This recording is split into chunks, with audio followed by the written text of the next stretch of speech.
Welcome to the live stream, everyone. Hi there. Good to see you all. For those of you who voted on which snake I should have when we start this live stream, I think you can see who won. Handsome Dan got, look, the top three, and we're going to see all of them during this live stream. I'm going to try to get to every snake that people voted for, if I can remember. But by far, the top three were Pip, Douglas, and Handsome Dan. And I think, you know, Handsome Dan being the mascot of Green Room Pythons, he won handedly by like 10 votes. So he did well. But all three of those snakes got lots of votes. Hi, everybody. It looks like there's we got a bunch of people in already. This is going to be a fun one. We're going to feed some snakes, including this one. I didn't realize when I was talking about, when I made that little video earlier this morning, I wasn't thinking about who I was feeding, but we are going to feed Douglas. Like I said, we'll see him too before we feed him. And then we're going to feed Handsome Dan tonight. He's going to get a koi. Okay, I'm just scrolling through, seeing a bunch of people in. Hi, you guys. We got a bunch of the Horde of Keepers in, a bunch of other people. Lovely to see you all. Here's what I'm drinking. Start with this. Water. It's not vodka. You think it's vodka. It's not vodka, I promise. Green Room Pythons coffee. My own blend from Cold-Blooded Caffeine Company. Get yours today. Use this QR code. You can't because the camera doesn't focus on it. But look up Cold-Blooded Caffeine Company and get your Green Room Pythons blend. And then I'm drinking this Scotch right here. This is the Classic Laddie. And it's one of my favorite Scotches, although it's not a peated Scotch. We've talked about my favorite Scotches being Islay Scotches. And in general, Scotches that are made on Islay are peated, heavily peated Scotches. But there are a few Islay Scotches, like the Classic Laddie by Burbank, that are not peated.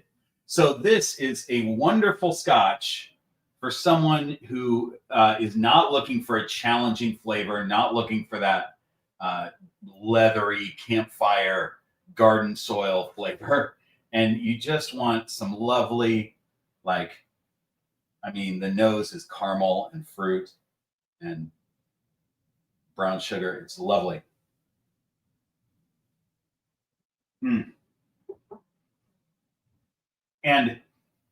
it's really balanced. There are a ton of flavors in there that are balanced. And the reason I point that out is that my favorite Scotches, the heavily peated stuff, not balanced at all. I just like that peat flavor, but it's not a balanced Scotch. The Classic Laddie from Burbank is.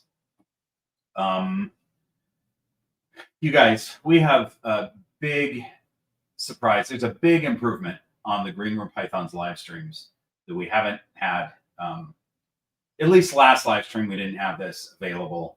And I think the live stream before, we only had this available for a short period of time. And the thing that I'm talking about that's available is Amy Bentley, everyone. I'm sorry to call her a thing. I just didn't want to get Hi, guys. Amy Bentley, our very own Bentley, is here. We're so happy to see you right at the top of the live stream. Howdy. What are you drinking there, Amy? Oh, I am drinking coffee. My coffee has chocolate whiskey in it. Does it really? Yeah. Wow.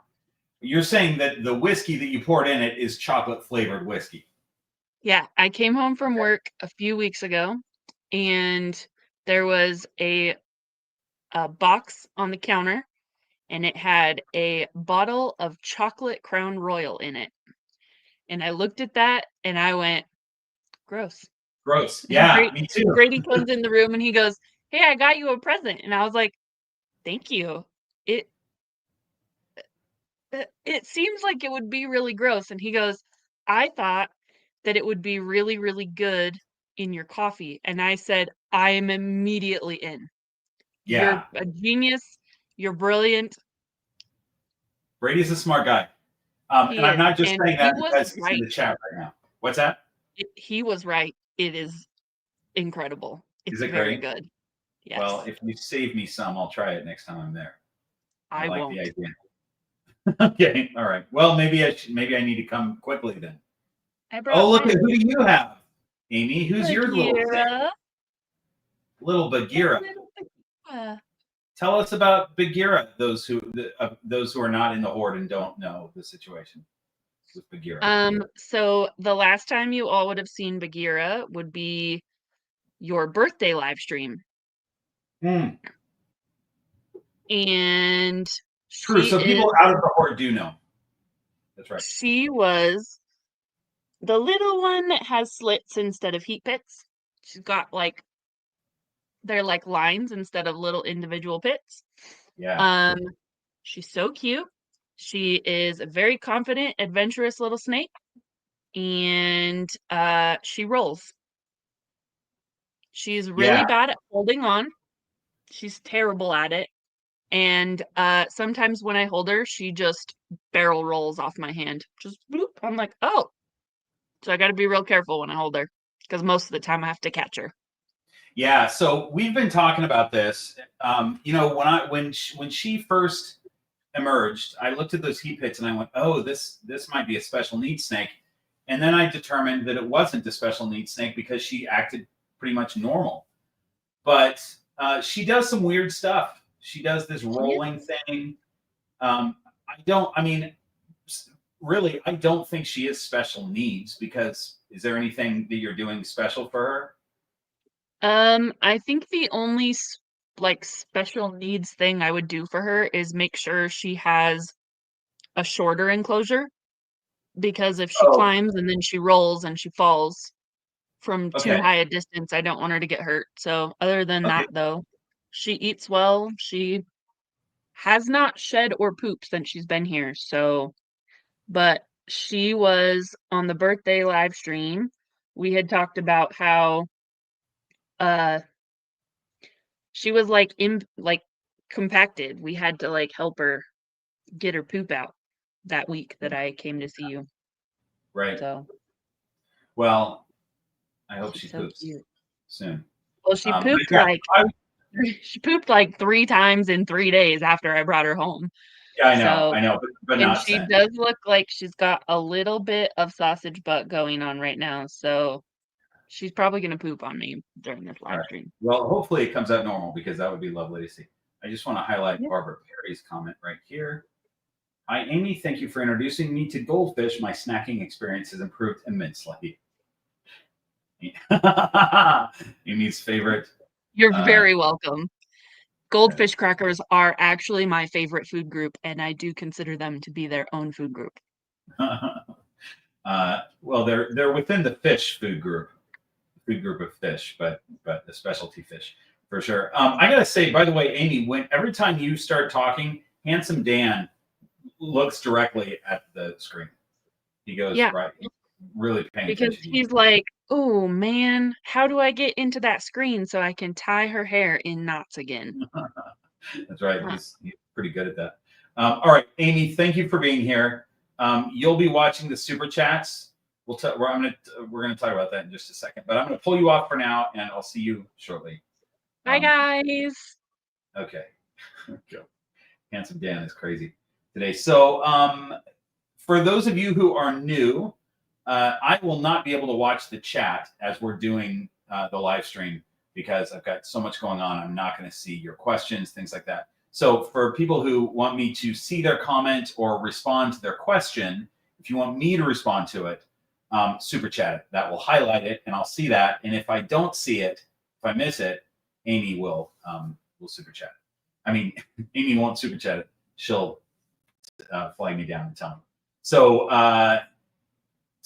but also, if you just have a question that you want answered, just ask your question and then watch the chat because there are people in the chat who will give you a very competent answer to your question. It's just if you want me to see it and answer it, do the super chat so it's highlighted. That's that. Hi, everybody. I'm seeing a bunch more people in. Glad to see everyone here. So I've been doing a ton of reptile shows lately. And Candy's Critters, thanks for the super chat. Hang on. Yippee, my super chat is working again. Oh, I'm so glad it is. Thanks for that. Good to see you here at Candy's Critters. Hang on, I'm going to tell you guys about the reptile shows in a second. Kylie's Critters. Oh, we had Candy's Critters and now Kylie's Critters back to back. I love that, but spelled differently. K's instead of C's. Hi, Bob. Recently got a boa as inspired by Handsome Dan. Oh, nice. What traits is Dan? Like morphs? I'm guessing you're asking morphs. Our new boy Ludo is a hypo labyrinth, 66% VPI albino. That's amazing. Very cool. Congrats on that. Handsome Dan is... Ooh. What is Handsome Dan? Oh, Kristen, hi. Hold on. I'm going to get to yours in a second. Let me answer Kylie's and then I'll go back to yours. Handsome Dan is Central American T-positive albino fire. And I think that's it. T-positive albino fire. And yeah. And he's real handsome. Okay, Kristen, thanks for the super chat. What's your favorite thermostat and why? Oh, I don't really have a favorite. The two really good ones are Vivarium Electronics and Herbstat, and I use both. I don't think I have a favorite out of those two. I like them both. They're both very high quality thermostats. So yeah, I'm trying to think if one has. I think Herbstat has more.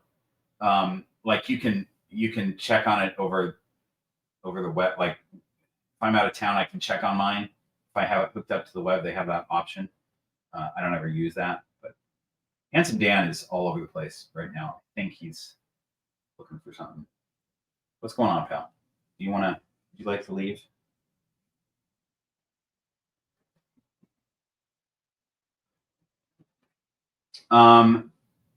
Paper 24 Chaser. Thanks for the super chat. Okay, I think he's all right. I just want him to relax. Thanks for the super chat. Are we going to see the Antaresia? You're talking about Pip, my pygmy python. Yes, we will. That's the next addition into my family, I believe. Any pointers? Oh, that's great. I don't really have any pointers for Antaresia, so I assume you're getting probably like a children's python or a spotted python, maybe a pygmy, but those are, at least in the United States, those are not easy to find. As far as tips, they're real hardy. They're just super easy to keep. There's nothing, they've got a really good food response. They're super smart. They're great. I don't have any tips because it'll be easy for you. They're a very good choice for someone who's not looking for a big snake. Amanda, thanks for the super chat. No question or anything, just telling you Nandor says hi. Oh, that's great. Hi, Nandor. That's amazing. Nandor is a snake that hatched out right here in the green room. Okay. All right. What else was I going to tell you guys before we get started on... Hang on. Oh, we were talking about the reptile shows. So I've been to a bunch of reptile shows lately. Those videos are coming out. You've seen several of them already. 3 of them. There's a 4th coming out next week. And then I'm going to be at Tenley next week. So then that video will come out. I hope you guys are okay with a whole bunch of reptile show videos. I'm trying to make them all a little bit different. Hold on. Is this... Hang on. I'm seeing Dan here.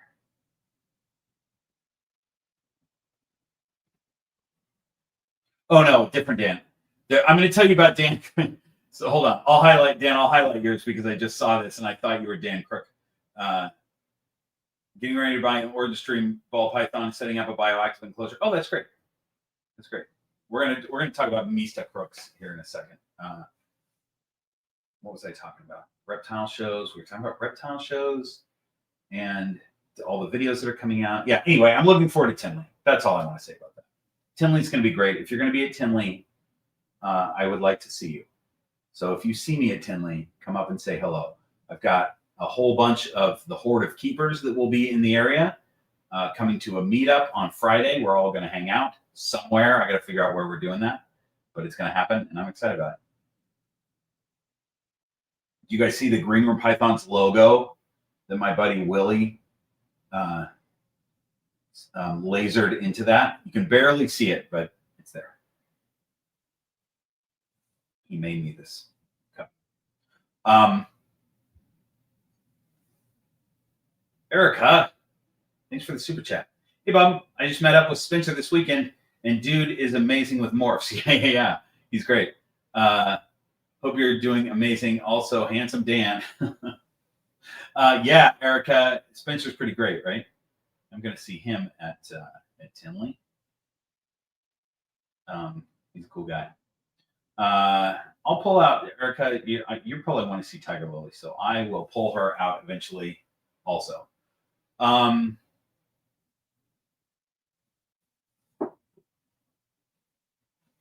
There's this guy.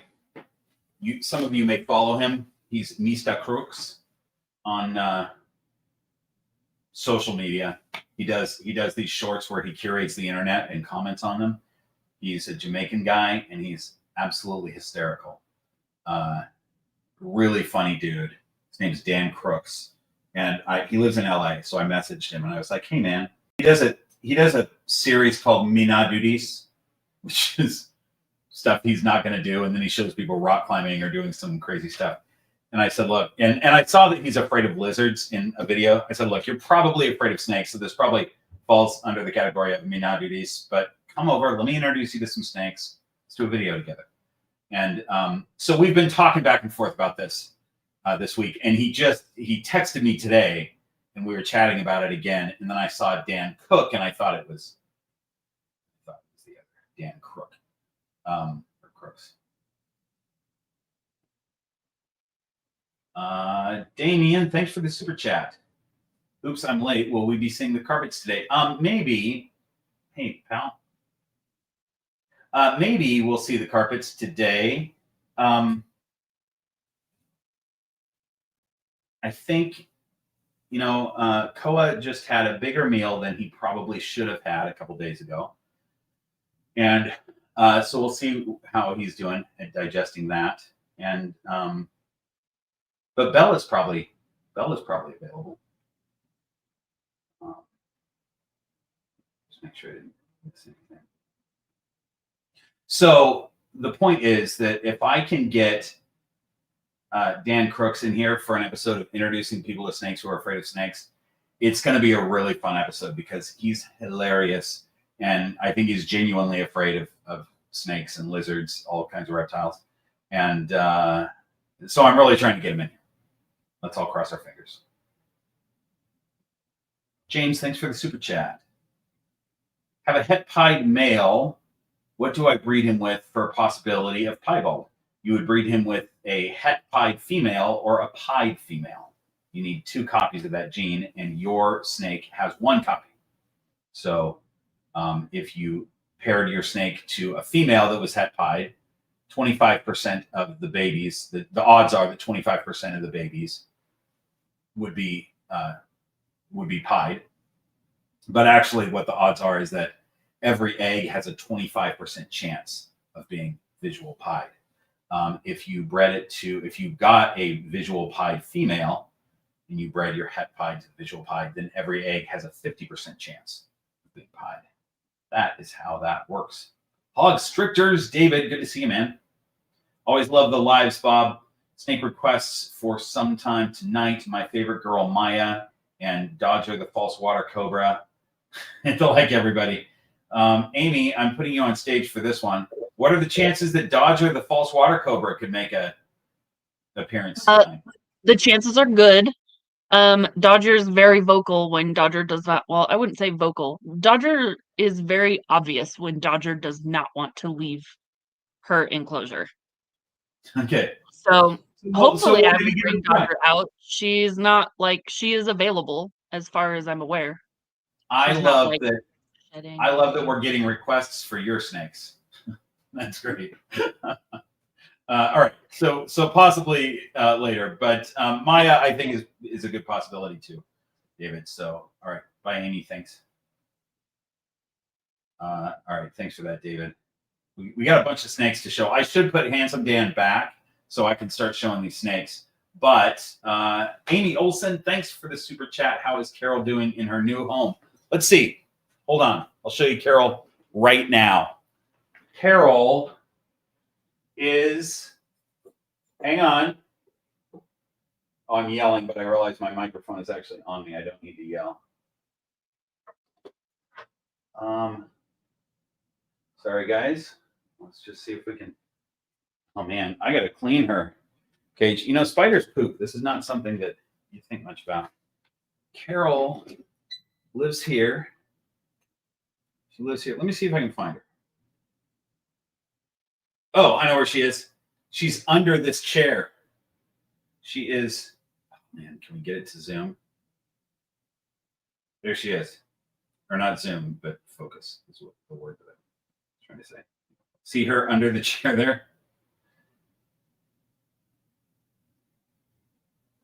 All right.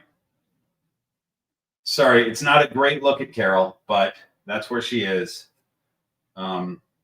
Here's her cage. She's built herself a really good hammock inside this brown thing right here. It's in the back. But then if you can see here, she's got a little hammock that she slept in one night. Over here, she got a little hammock. So she's kind of building herself little ones, but the main one is in this brown thing. And then she's got some other webs. So anyway, she's doing well. That's Carol. And really, I still have not taken her out to handle her yet. And I could at this point. She molted like a few days, probably a week after I got her. She started molting, and that took her over a week. I didn't see her for over a week. And then she finally molted a week ago, and I've given her some food. But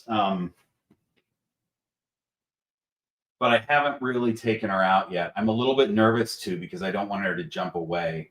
Although jumping spiders usually keep a little lifeline on them, so if they jump away, they're still attached to you. But still, I'm nervous about it.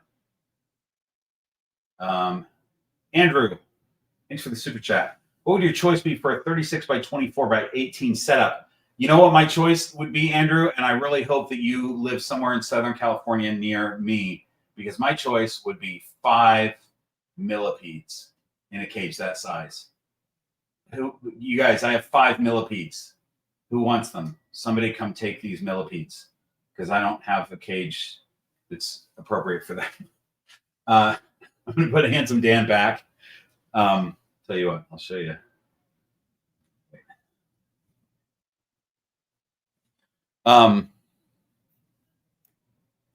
Just moving this camera. There we go. Boom. Got it. Let's put him back. But seriously, to answer your question, house snake.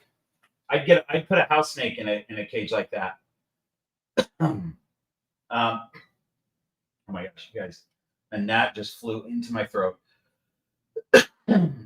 I have gnats in this room, and for the last like 2 months, I've been thinking, oh man, I'm gonna have a gnat problem.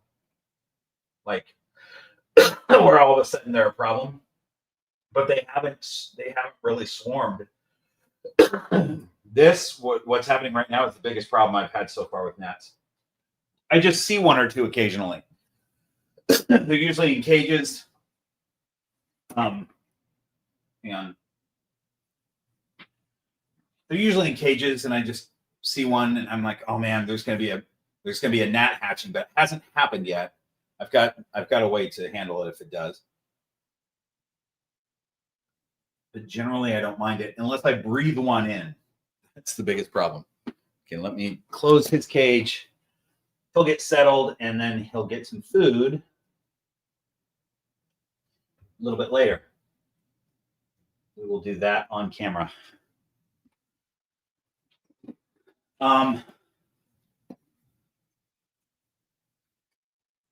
Tony, this is a great question. Wait, where'd it go? It just moved. Here we go. I just saw this. How do you end up with 5 unwanted millipedes? Thank you for asking, Tony. I went to a reptile expo, and I was there with my friend Willie of Willie's Reptiles. Some of you may know him. And Willie was buying some millipedes, and I went, "Ooh, it's a good idea. I'll take some too. They can be cleanup crew in the desert, the desert enclosures, the black-headed python enclosures." And I did it without thinking much. They're cheap. I paid, what did I pay for these? $20 or something like that. Look at this guy. They're real cool. Hang on. Let me put them in my other hand and focus on them. And so I bought them to be cleanup crew. And that, if I had just asked a few questions, I probably would have found out that they are not good for cleanup crew.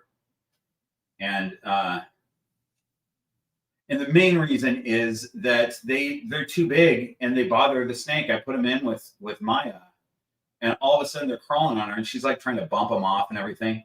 And then also I leave my cages open when my snakes are free roaming, and these guys will crawl right out. They're real good at getting everywhere. So millipedes are non-venomous. People get millipedes and centipedes confused. Millipedes are non-venomous. They're harmless. They feel really weird when they're crawling on you, and I like them. They're cool, but my guess is right now I have them in a tub, like a sort of a small tub, a shoebox. I have them in a shoebox tub, and I don't think that's especially for 5 of them. I think they need like a proper cage. So what I would like to do is give them to some kid or an adult who likes inverts. You can just take them from me and give them a good home. Because they're real cool. I just I can't put them in with my snakes. So I don't have a good home for them. But pretty cool, right? Little centipede. Amy? So, do you want centipedes? Do you want Nope. centipedes? I really don't. Come on, how come? And I'm going to say this because I'm a good friend. I think you're great. And I think Willie's great. And I think it's a terrible idea for you guys to continue going to reptile shows together. You're just saying that because Tara says that, and it's both of you. No. I specifically was the first person to tell Willie to never take you to a reptile show with him.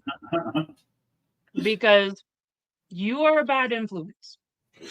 I think I'm a good influence because people enjoy their pets. You're a terrible influence, and I think Willie is also a terrible influence. You guys are terrible influences on each other. Well, if I wasn't such a terrible influence, you wouldn't have Dodger, the false water cobra. Brady agrees with me. Brady agrees. I would have Dodger because I tried. I called everyone. To tell me, no, don't bring that snake home. Well, guess what? And I still did. Because everybody at Snake Discovery was still telling me to bring it home. Okay, but can I tell you something?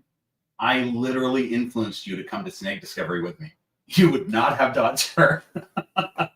Okay, sure. Bye, Amy. Bye. You guys, we got to get to these Patreon questions. Let me see. I just want to see if I missed anything. I'm scrolling down. Just kind of stopped on a. Okay. Oh, wait, I have missed. Hang on. Ayo, thanks for the super chat. Do you have a question to go with that? Thanks for that. I appreciate it. If you do, hang on. Amy says yes. Just see if I can find it myself. If not, I'll let Amy read it to me. Oh, here it is. I have my 2-year-old ball python that's been power feeding. The vet wants her eating 3 medium rats a week. Oh my gosh. The other says no. Have you ever had that problem with your ball pythons? Wait a second. So no, absolutely not. That's way too much food for a ball python. Let me just reread this. I have a 2-year-old ball python that's been power feeding. So power feeding that's something that people do when, like, the term power feeding means that people are feeding their snake way too much. And that's what this would be. I would say that for a 2-year-old ball python, generally, even if you're feeding one medium rat a week, that's way too much.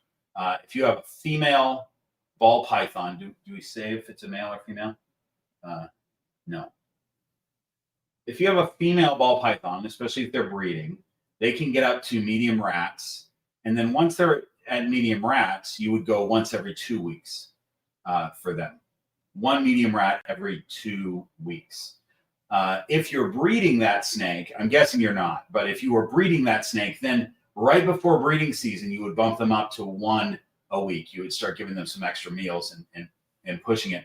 But 3 medium rats in a week is way too much food, even for a great big breeding ball python. So yeah, I don't know about the vet that wants her eating 3 medium rats a week. I don't get that. I'm curious about this though. I'm curious as to why your vet is suggesting that you power feed a snake. Power feeding is just a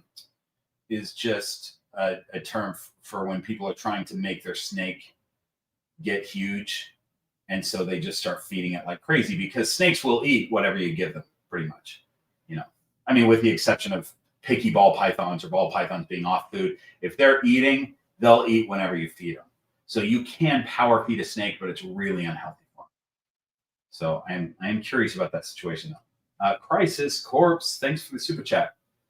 You are an amazing influence. You talked me into getting a boa. Also, talked my friend into holding a ball python at the Vegas show. Oh, that's awesome.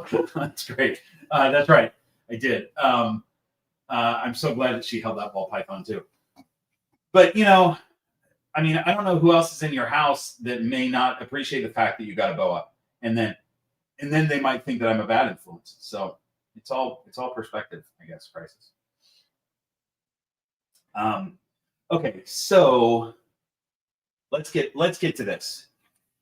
We're only a half an hour in, you guys, and we're just now getting to the Patreon questions at a half an hour in, but we're not getting to it because I need to get to another snake. We're going to get Pip out because that was one of the snakes that you guys wanted me to get, right? So, Amy, can you, while I'm getting little Pippers. Sure. Hi, guys. How's it going? Do you still have that snake? Yeah. I do. She hasn't even pooped on me yet. Oh, she's so cute. Look at that face. Which way do I move my arm? Oh, she's so cute. So tell why you named her Bagheera. Oh, I named her Bagheera because her look at their little face. She looks like a little panther.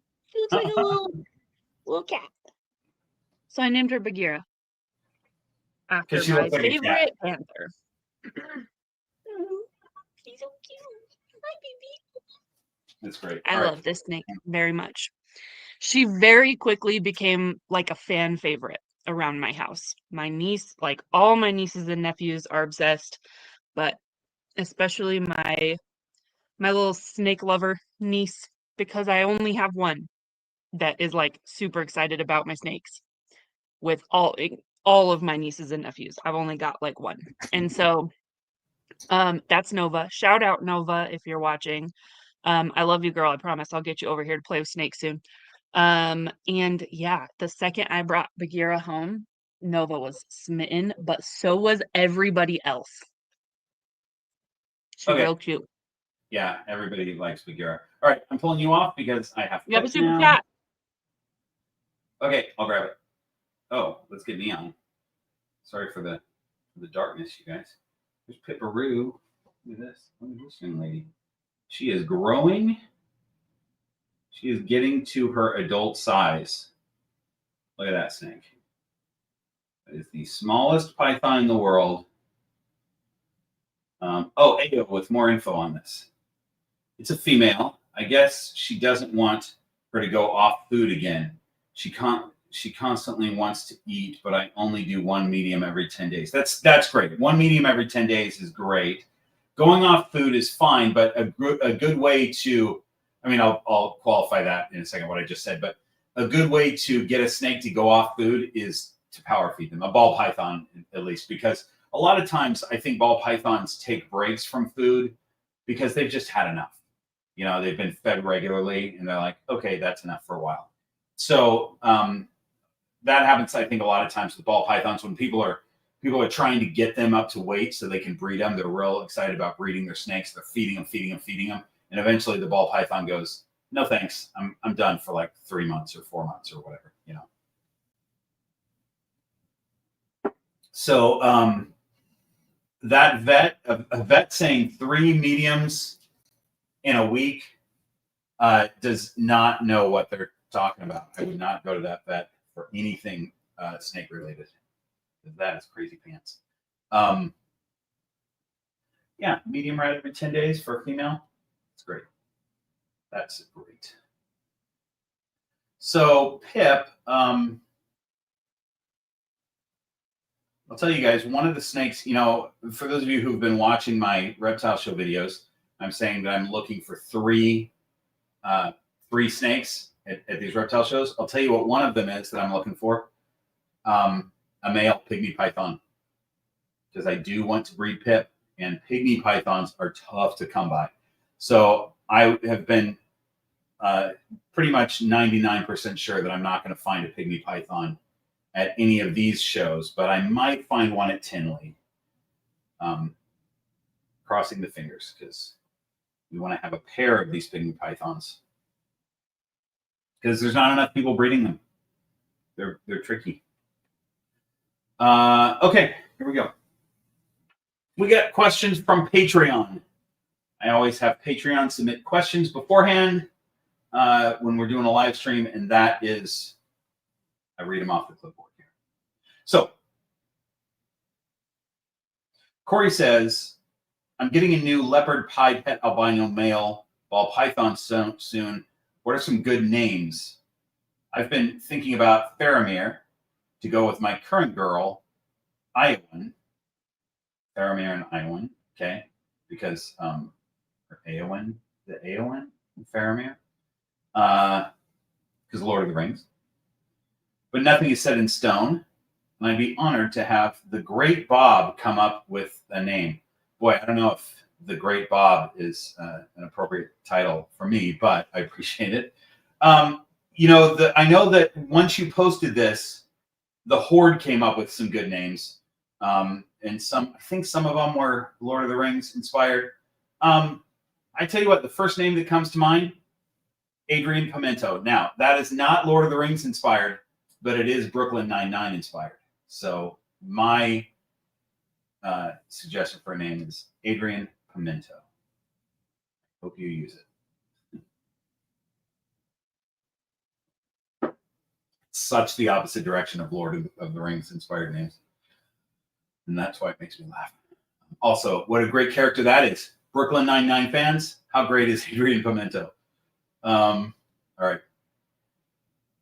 Crisis Corpse, who we were just talking to, asks, what is the craziest situation you've been in while herping? What is the craziest situation? Have I done any?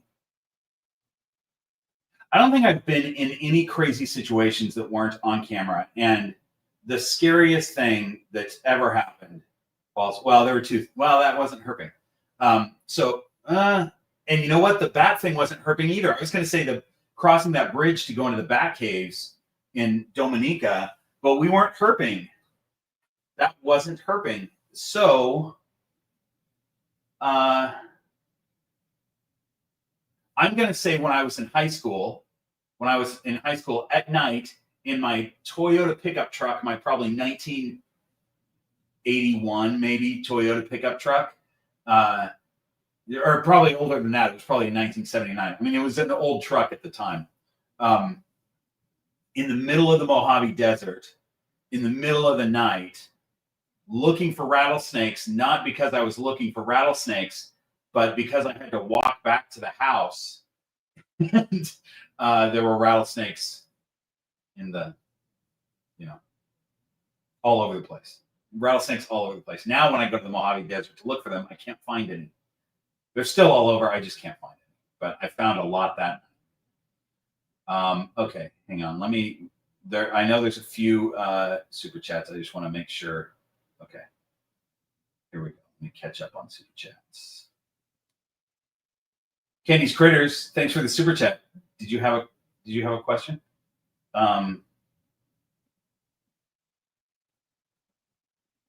Is this it? Please help Lindsay. She has a less than 1 year old ball python off food for 2 months. She's tried a lot of stuff. Is that for me to help? I've got some videos on YouTube that will help with that. But my first suggestion is to change up the entire enclosure.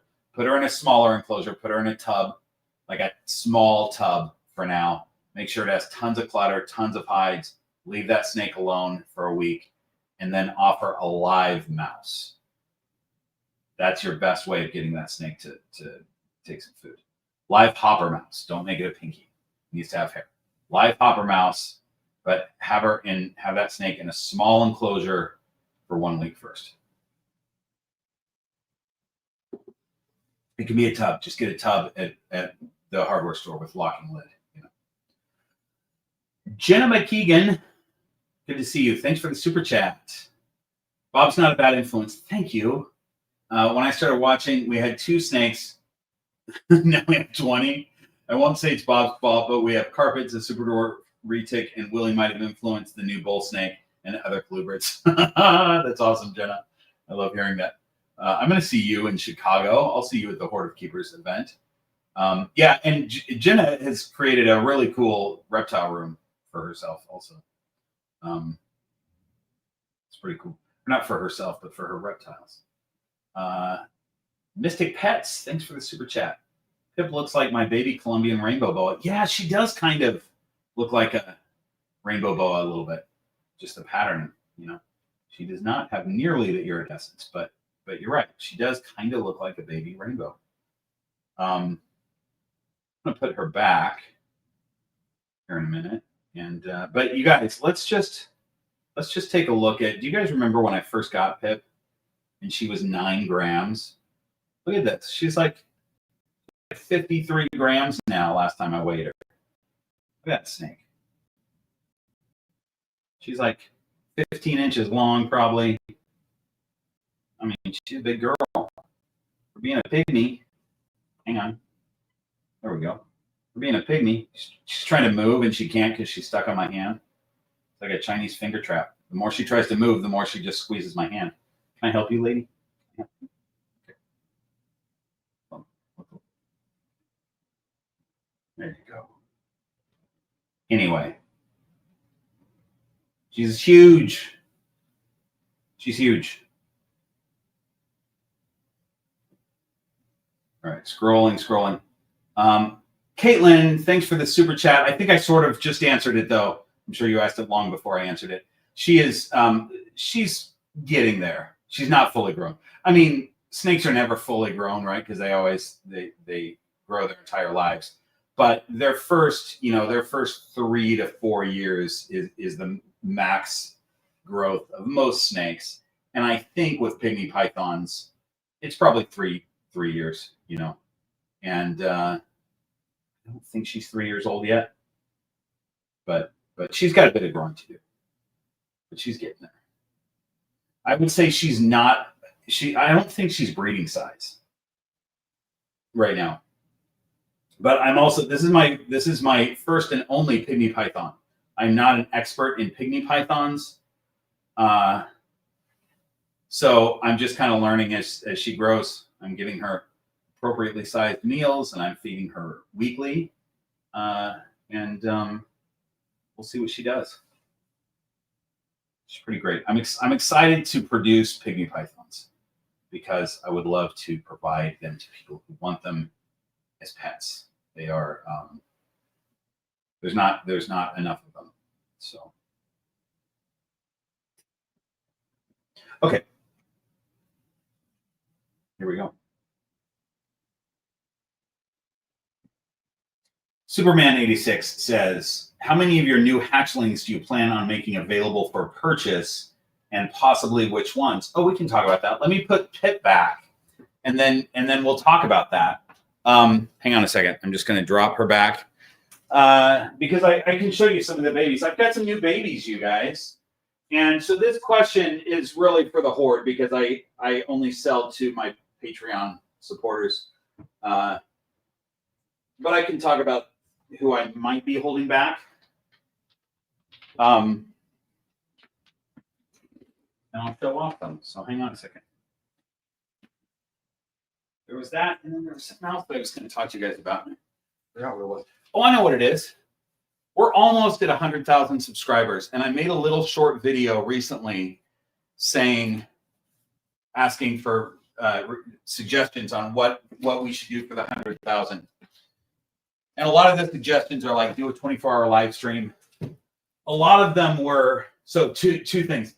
A lot of them were snake giveaway, which I'm not going to do, and the reason is that I don't like live animal giveaways. One of the reasons that I sell only to the Horde of Keepers is because then I know who my snake is going to. So I don't want to do a random giveaway for sure. And then another one is get like one of your favorite dream snakes, which I kind of already am. You'll see that in next week's video. I kind of already have one of them. So I've already just done that. So I don't know if that would be super different to get another dream snake. 24-hour live stream, I don't mind. That seems like a good idea. There was a bunch of others that seemed like good ideas too. So drop those in the chat. I'll read the chat tomorrow. If you have suggestions of what I should do for the live stream, you know, I could have people come in. I could have people.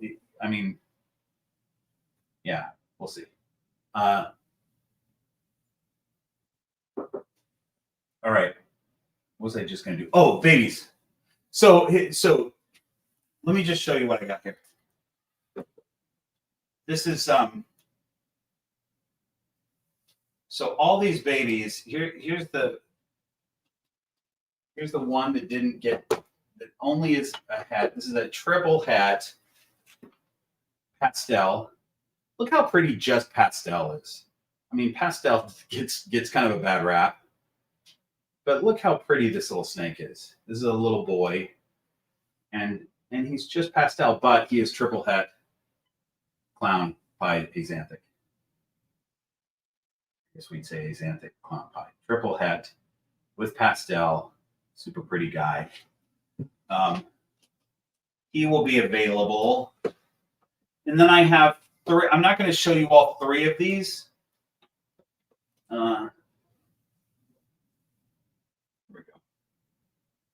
So I got a really good mix of pieds out of that clutch. So I have three pieds. One of them, this one, is low pattern, high white, you know. I have another one that is medium pattern. And then I have another one that is high pattern. So I got a good mix of these pied het, clown, het, axanthic. And I have two girls and a boy of these pieds, and I might keep a girl and a boy, or I might just keep a boy. I don't know, or a girl. I don't know what I'm keeping, but there will be one or two of those pieds available, and then I have this guy from Lady of Deeds. This is from a different clutch. And this was I had some real bad luck with eggs this year, you guys. This I think was 5 eggs laid, and only 1 egg survived, which is such a bummer. But this is a little clown pied. So cute, such a cute little guy. All these snakes hatched. This snake hatched 2 days after the other clutch, and I just put her in with this is a female. I just put her in with the other clutch when they were shedding, so she would have some siblings to hang out with and shed out with. And now they're all in their separate containers. So I think she'll be available. I don't think I'm going to keep that one. And then we've got some other babies that should be hatching any day now.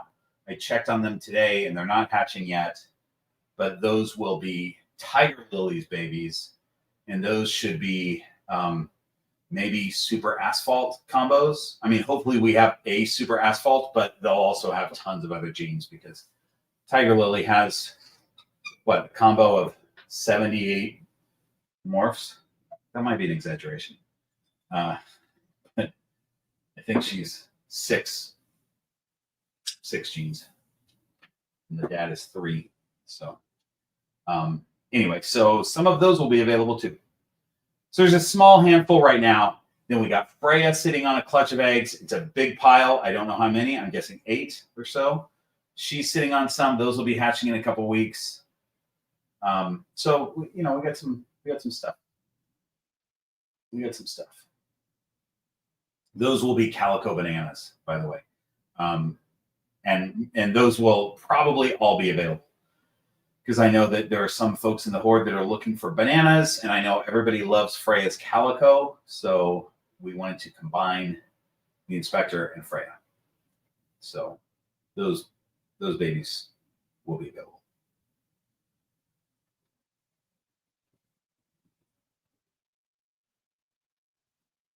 Okay, hang on. I'm going to catch up on super chats.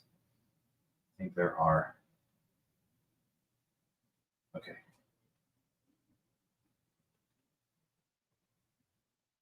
Here we go. NJK, thanks for the super chat. Has Pip ever bit you? No, she's much too polite for that. She has, I've always said that she's the best at doing target trains, doing target training. That she never strikes the target. Well, she just did for the first time. Recently got too excited about food and struck the target. But she's never bitten me. She's never been defensive. She's never mistaken me for food. She's just a real smart, real polite lady. Red Sonia, thanks for the super chat. Good brands of radiant heat panels. Let's see. Thanks for that. Those are Reptile.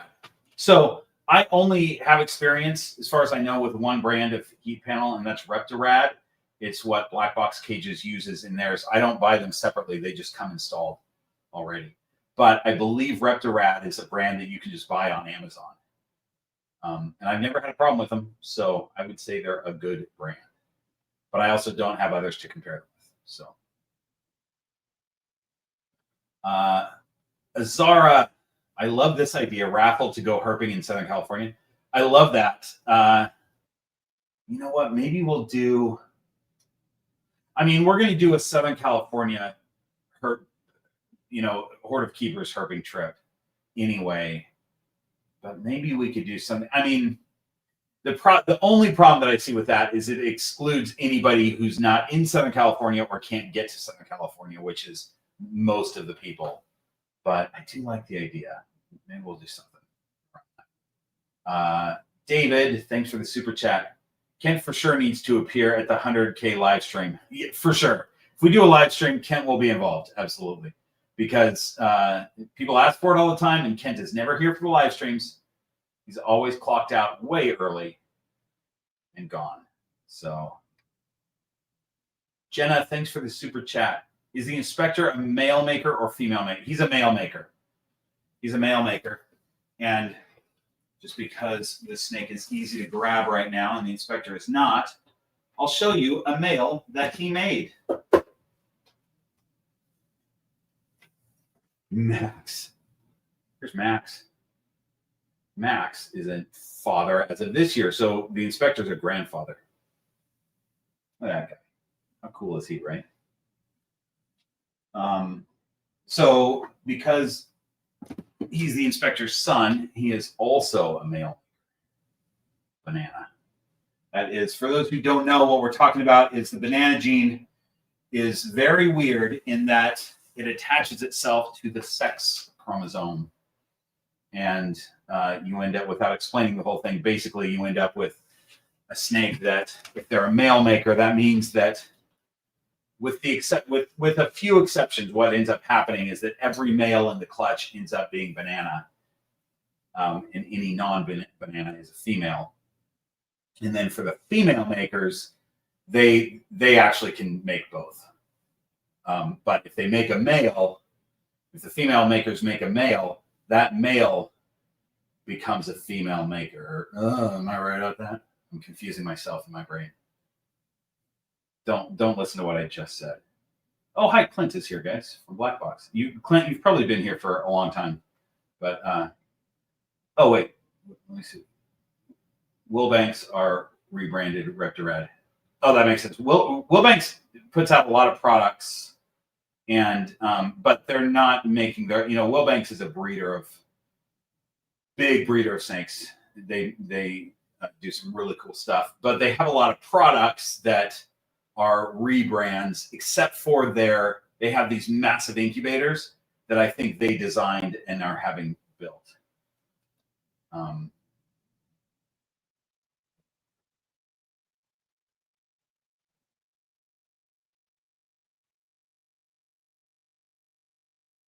But yeah, if you get a Wilbanks radiant heat panel, that is exactly what you'll get if you get a Reptile. Okay. Let's look at Douglas. Let me get Douglas, and then we'll move on to the let me see what you guys. Oh, here we go. So Douglas is on his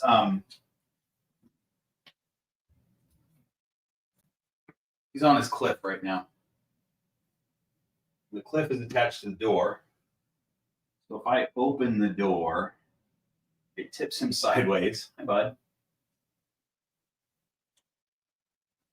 Oh, what a good boy. Okay.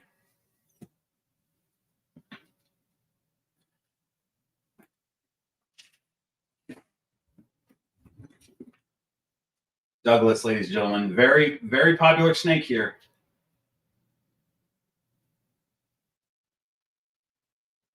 We'll just let him get settled for a second. We'll just take him a moment. Sorry, I can't focus that camera right now because my other hand is off screen, but also on him.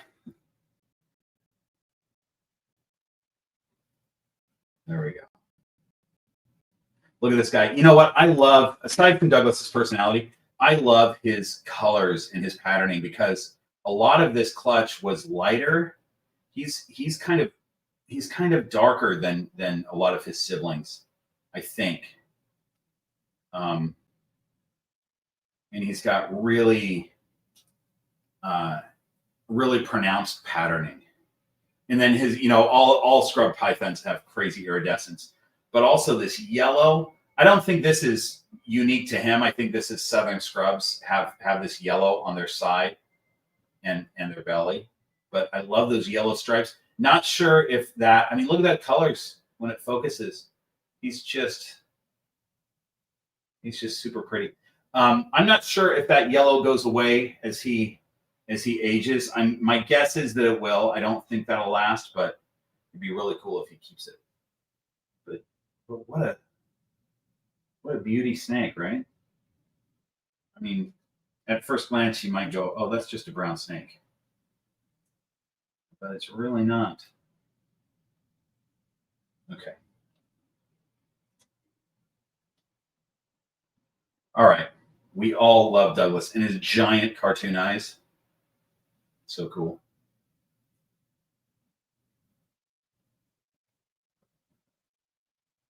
We'll just let him relax on my hand here for a minute. And we'll go to the next question. Okay, Braun says, I'm a first-time keeper with an 8-month-old ball python.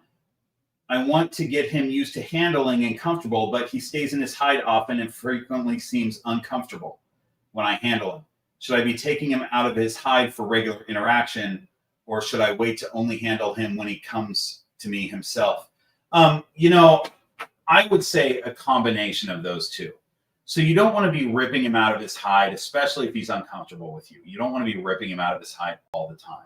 But if you did that occasionally, if you did, once a week or something, if you carefully pull them out, especially if you're using a hook. I think, you know, we don't tend to use a hook for ball pythons because most people aren't super nervous about getting bit, you know. But using a hook is more for the snake than it is for you when we're talking about baby snakes. And that's because a hook is, do I have one that I can hold while I'm talking about this? No, I don't. Sorry. A hook is something that is inanimate. So it's just like a stick to them. And that doesn't bother them. It doesn't scare them. So if you pick them up using a hook and then set them in your hand, that's way less scary than your giant monkey claw coming down over the top of them. So I recommend that everyone, if you have a baby snake of any kind, have a little hook. Just get a little tiny hook. And I will show you one because I have a bunch of big hooks that I use for like managing my larger animals. But I don't even have my smallest one. I have one smaller than this too. But this works fine for a baby ball python, one of this size. But I also have a smaller one even that I used to use for like pip and such. But you know, just a little hook like this. They're retractable. And use that to pick up your snake because it gives them less stress. How great is Douglas as a hat band? I mean, it's not too much. You know, Handsome Dan is handsome, but as a hat band, it's a little much. It's a little distracting to the eye. Douglas is subtle enough. You're probably going to notice, but it's not going to take away from everything else, right? Just subtle hat band. He's great. He's great. We only like live hat bands here in the green room, ladies and gentlemen. We don't. Oh, look at that. Look at that face. Come on. Okay. Hang on. Let me just. Did I answer this question? Hang on. Before I get to the super chats, I want to make sure that I finish what I was going to say. Yeah. So basically, if you're picking the snake up maybe once a week or something like that for a little handling session to get them used to you, you can do that and then do choice-based otherwise. And that doesn't mean have them try to get them to come out because they're not going to at first. What that means is when you see them out, just maybe show them your hand or just show them you standing there. I've got some videos on this that talk about it. But you don't want to try to manhandle them every time they're out of their hide because that will teach them real quick to stay in their hide. So, which is something ball pythons do anyway, naturally, you know. So you want to encourage anytime they want to come out of that hide, especially in the evening and early morning. You want to encourage that. Okay, super chat. I just saw one. Hang on, getting there.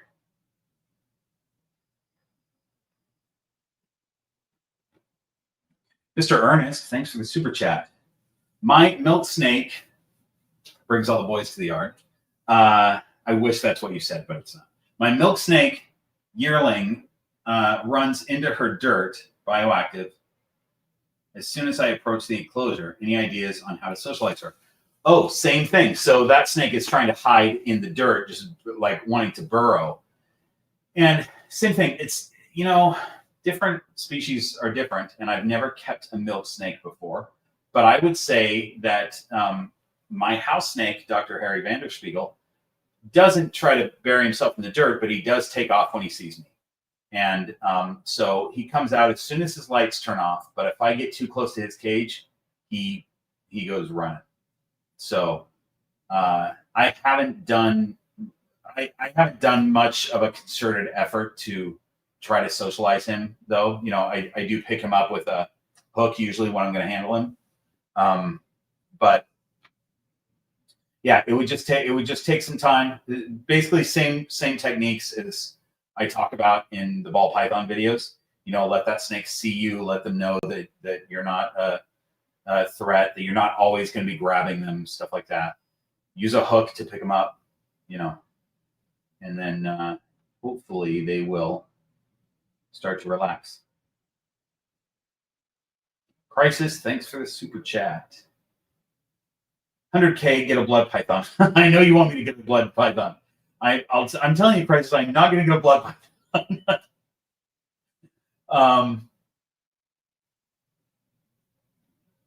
Or short-tail python. Similar thing. Blood python, short-tail python, similar thing. I know you want me to. Maybe I will. Maybe one of these days. Stephanie, thanks for the super chat. Hey, Bob. Stephanie and Will Freeman from Canada, Ontario. Hi, Stephanie and Will. We've talked before, I think. I recognize your names. Thank you so much for the advice you gave us. Stella is eating great and well. We changed her entire enclosure. We just wanted to thank you so much. Oh, that's great. I'm so glad. That's obviously we've talked before. If I gave you some advice on that, that's wonderful. I'm so glad that she's doing well. My guess is that I told you to change her entire enclosure because that's usually the first thing that I tell people to do.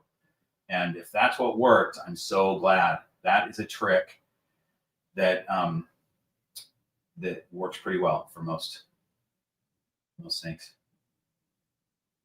Red Sonia, thanks for the super chat. A moment got Jane Goodall. Big loss for conservation. Wait a second. Did Jane Goodall, did she just die? Did I not know that? Maybe I knew. I feel like she died. Did she die a month ago or something?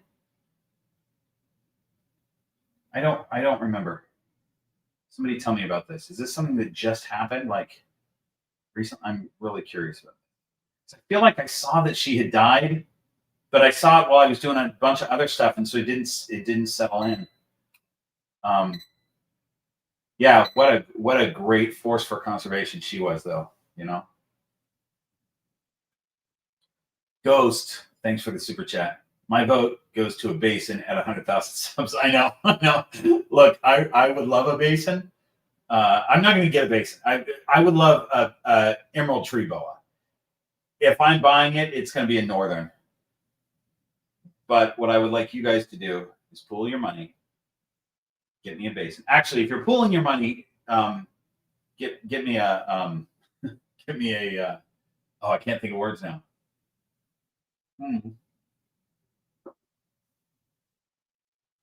You guys, what's the snake that I'm trying to think of?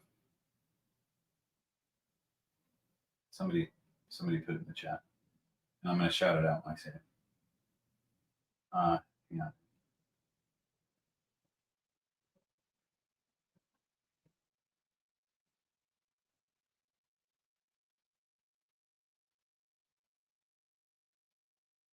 Red Sonia, did you comment this twice? You did. Red Sonia, I owe you $9.99 because you put that twice. But thanks for those super chats. Today, she's saying today. Okay, we lost her today. Wow, I was thinking that it's so sad. I was thinking that I had heard that like a month or so ago. And maybe I did. Maybe there was a rumor or something. Such a bummer. I did not hear about her passing today. That's really sad. Yes, Bolins. Thanks, you guys. Everybody's saying Bolins. The word is Bolins that I'm looking for. It's arguably, it might be my favorite. As far as dream snakes go, it's my favorite python, and I couldn't think of the name of it. I'm not even drunk, you guys. I mean, when you drink whiskey, you feel a little bit of buzz, but I'm not that deep into it. Thanks for everybody saying Bolins. Everybody knew.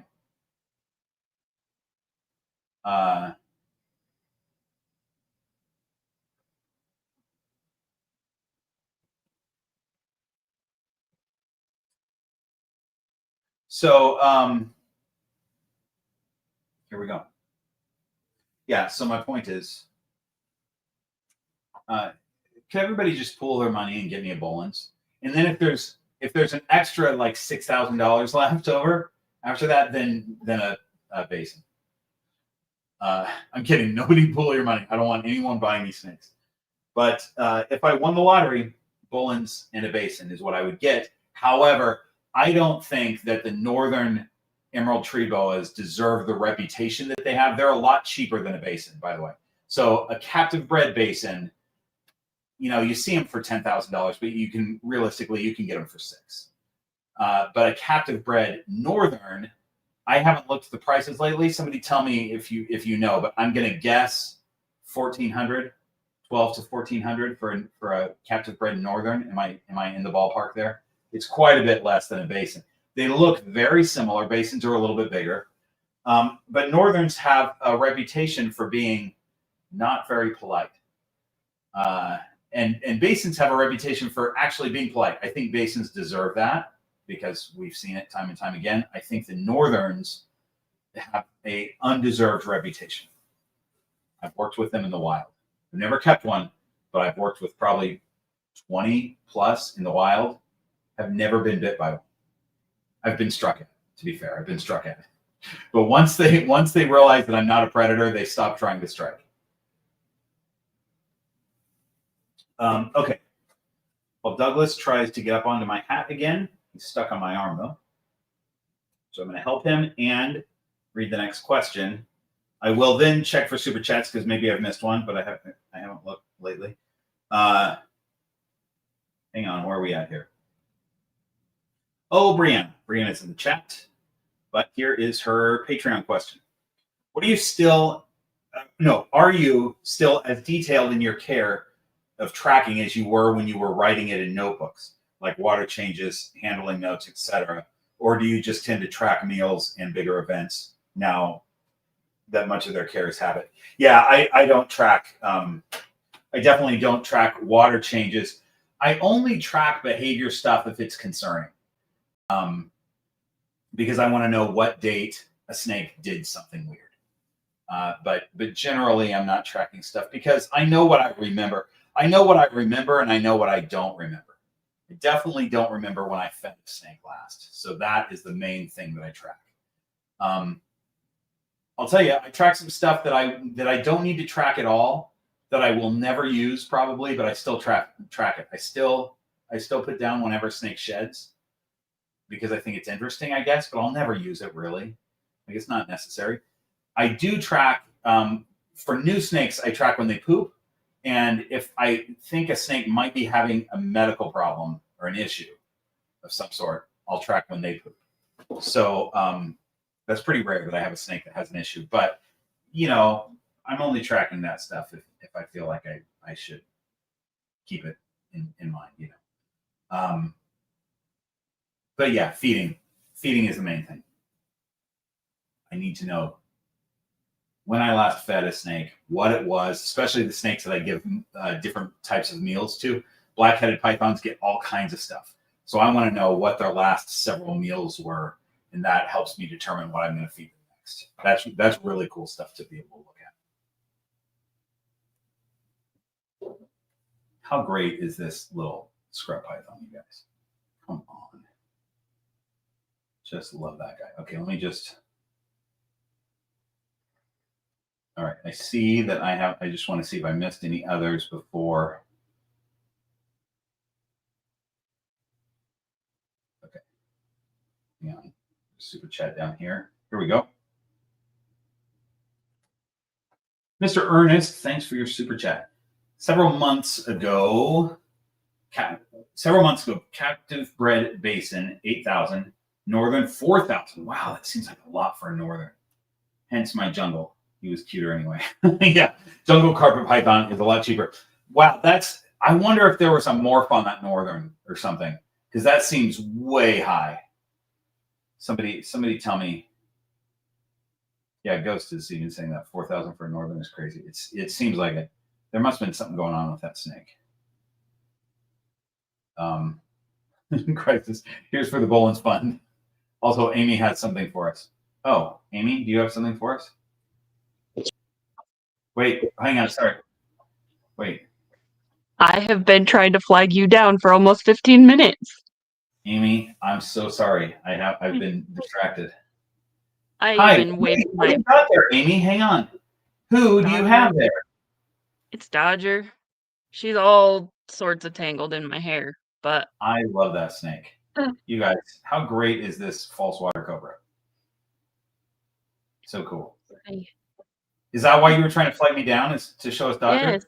She's been doing all sorts of cute things. Earlier, she was like all the way up in my glasses, but she was just like this, just like hanging out.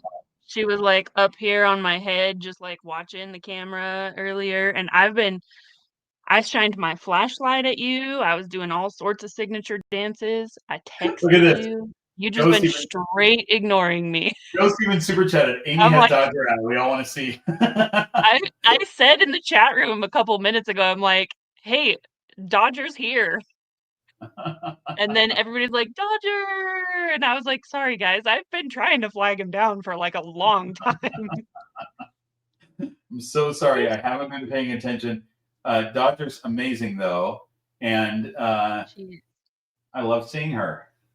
So see this like God, she's little getting loop big. that she has? Yeah. She has another loop going down my shirt in the back as well.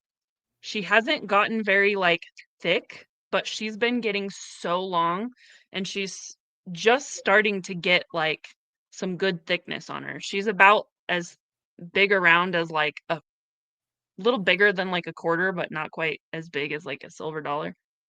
Yeah, she's getting big. What's her? So are you? She, I'm sure she has a massive food response, right? Yeah, she was so spicy when I was trying to get her out. I That's what I walked was in the going to ask. room Are and you she concerned came. about getting bit whenever you go in there? Like, is she going for everything? I am really careful with her. I've not gotten bit, and once she's in my hand, she's so good. Like, but she does not like the hook. She hates the hook. Oh, And that's I'm like, interesting. girl, when you're acting like this, you're being an absolute maniac. I gotta use the hook because I'm not gonna let you bite me.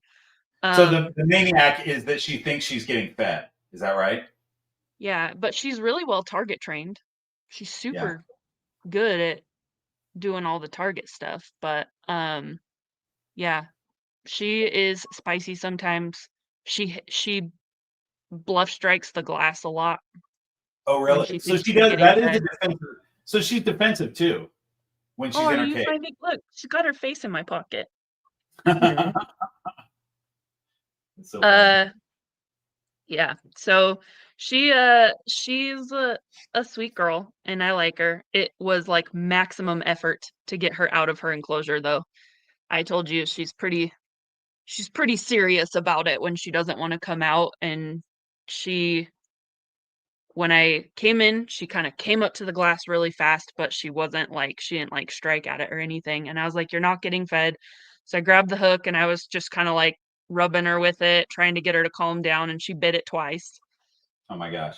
And I had to take every single thing except for her water dish out of her enclosure in So, order to get her to calm down and come out. oh my gosh. So let me ask you this also. What have you found with regard to the poop situation? Does she poop everywhere? Is it crazy? It's She not. poops a lot more frequently than my ball pythons do, but Uh-huh. I haven't had any issues with like really messy poops or anything like that. Okay, that's cool. So she's not like spraying it all over the glass or anything like that, Mm, like the horror stories we hear. mm-mm. That's cool. Knock on all the wood. I know, I know, because it may get worse as she gets older. But so, Amy, tell me again what size cage you're planning on having a cage in the living room once she's in her final enclosure. What size are you I planning would for that? like to, if I can figure out how to get one in the living room. She's so fun to watch, and she is really like when you walk in the room, she watches you. She'll like watch you walk past like back and forth and stuff. I'd like to have like a minimum of like a 6 by 3 by 3. Yeah, yeah, because they get big. Girl, ow. You're killing my hair is attached to my head, friend. Um, so, all right. Well, thanks for showing us, you guys. This has been False Water Cobra Corner with our very own Amy Bentley. Aw, she's so cute. Yeah, let's Look see at that that face. face. Let's see that face again. Can Look at you hold that. still for a second? She looks like a superhero or a Aw. burglar, whatever you want to call that mask. All right. She Thanks, Amy. guys, they look so mean from the side. They've got like those severe eyebrows. But when you see her head on, like straight from her nose, she's so derpy looking. Like Yeah. the nose forward is so derpy. She's Yeah. so It's a cute. different view for sure. Yeah. Come All here. right. Come see the people. So cute. Say hi to I Douglas. mean, I think I don't think she looks she looks pretty cute from the side. I know. But yeah, she's sweet. I think they have the ability to move their eyebrows because sometimes she looks pretty neutral and sometimes she's like, Really? Maybe. yeah, Maybe they won't. she's got a All real good scout. Her tail is like I'm like poking her tail. She's all the way up in my sleeve and still has that much to go. She's getting she's so getting long. big. She's getting big. All right, thanks, Hi. Amy. I appreciate Hi. False Water Cobra Corner. See you in a bit. All right, you guys. I'm so sorry that it took me that long to know that Amy had a Dodger with her. Okay, let's get to another question. Hold on, let me just double check. Super chats. I think I got them all. I did. Okay, here we go. Here we go. We're still on the first page, but we're getting there. We're getting there, you guys. We don't have a ton of pages on this, so it's okay if we go slow. Steven says, as this is my first live stream as a member of the Horde of Keepers, my question for you is, first of all, Steven, welcome. Welcome to the Horde. Welcome to your first question. Who is the person that you look to when wanting to know and understand how to care for ball pythons and other reptiles, and you currently have someone that you would go to when facing a situation that you need guidance with, and why that person? Yeah, I don't. You're asking, like, did I have a specific mentor? Do I have a specific mentor? Not really. I'll tell you, when I decided that I was going to get a snake or get into ball pythons, I just consumed as much information as I possibly could. I read a ton of stuff. I looked at a ton of different channels, and I was also looking at Reddit stuff and Facebook stuff, and I quickly realized that the information is very different depending on where you go. And I had to figure out, based on the knowledge that I already had about reptiles, what was good information and what wasn't. And so that came from a ton of different sources: breeder channels, keeper channels, hobbyists to pros, all kinds of stuff like that. But so now, if I have a question, like, I'm going to go with either a big breeder to ask, like a breeding question, or if there's a problem with breeding or something like that. I might contact Garrick DeMeyer at Royal Constrictor Designs. I'm not super close with him, but I know that he'll answer my questions. Like I haven't ever had him on the channel, I don't think, and I should, because he's a really good guy. I think, and the reason I say him is I think I emailed him once for a question a couple of years ago. And then like Garrett Hartle is a good friend of mine, and I know that he's got a ton more experience with breeding snakes in general, but especially retics. He's got a ton of experience on that.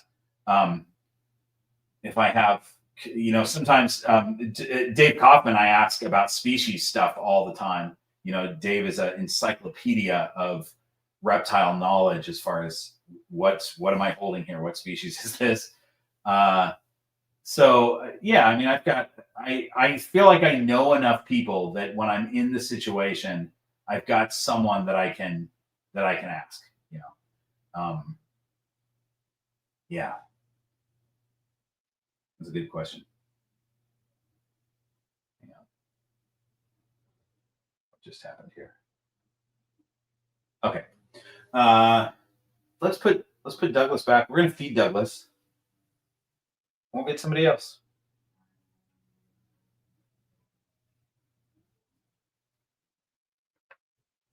Here we go. You guys say goodbye to Douglas. The next time you see him, he will be eating a. Hang on. I think I have a mouse for him today.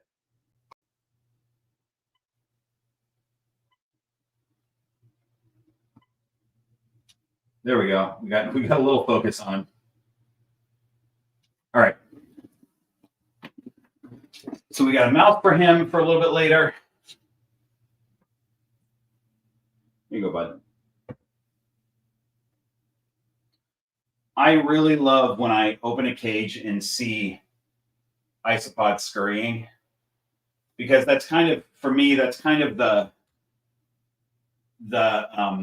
proof that my bioactive cage is working if I have happy isopods. So I just saw one, and I have powder orange isopods, so they're easy to see. They're like little, they're like regular isopods, but they have little orange vests on, sort of. I mean, they're fully orange, but they're easy to spot. Chris, thanks for the super chat. Do you use night temperatures for your ball pythons? And if so, what temps do you use? Nope, they just have, they're on the whole time. There's really no need to do a night drop for ball pythons. I've considered maybe doing a night drop for Douglas, because scrub pythons can use a night drop, but I'm not breeding him, and so I don't think it really matters. And his temps aren't very high anyway right now. Like he's kind of at the lower end of temps, and the reason is that he stays on the cool end most of the time anyway. So I don't see him doing a lot of basking, although he does do it sometimes. It's just, I would say 75% of the time he's on the cool side. So I think his temps are good. You know, he wants heat 25% of the time. It's great. All right, here we go. Oh, I just flipped the page over, you guys. We're on the next page. Nathan says, I free roam my girl pretty often, supervised because she is young. If I get a male, in his own cage, of course, can I free roam them together? He would be like 3 months old. And if the answer is yes, is it just when they're young, or can they still when they're older? Or should I look for another female? Thank you. Keep up the great work.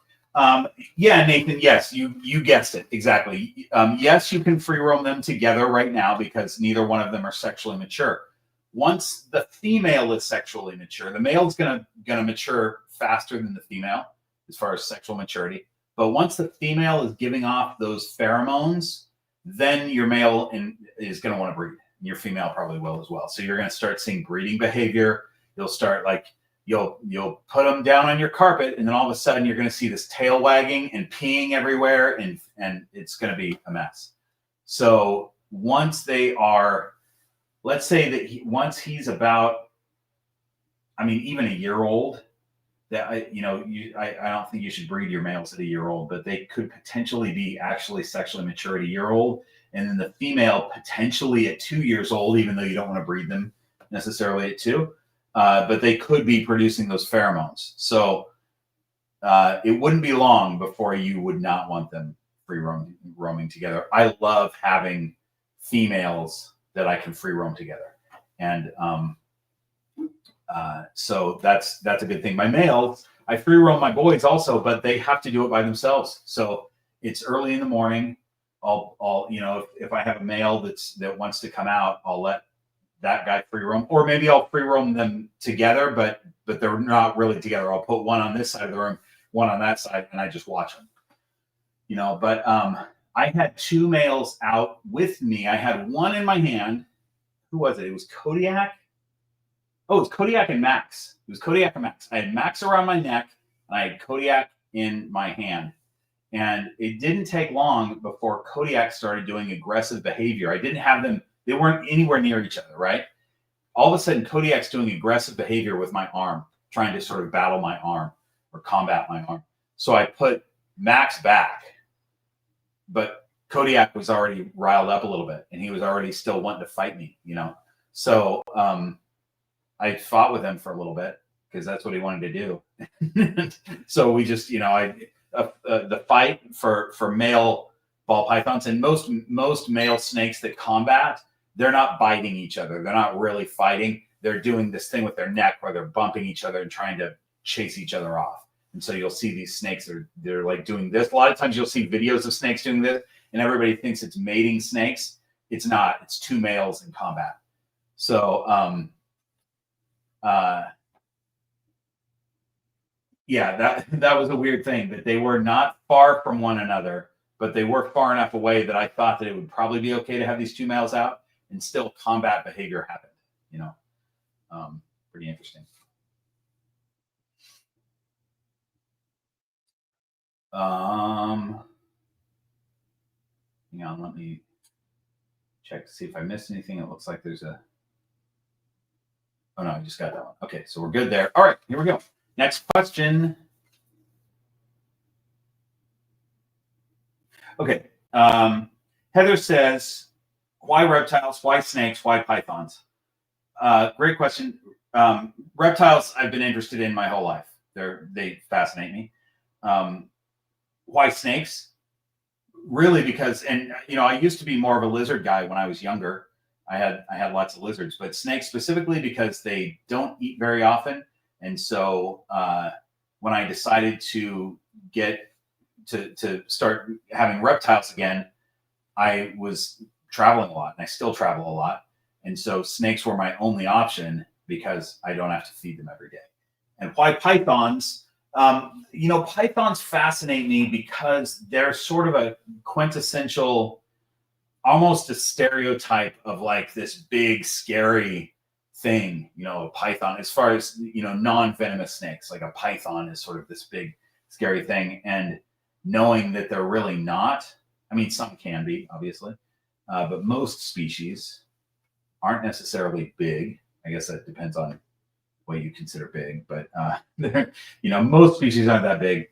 They're definitely not scary, and they're fascinating. And I kind of wanted to just pick one to focus on.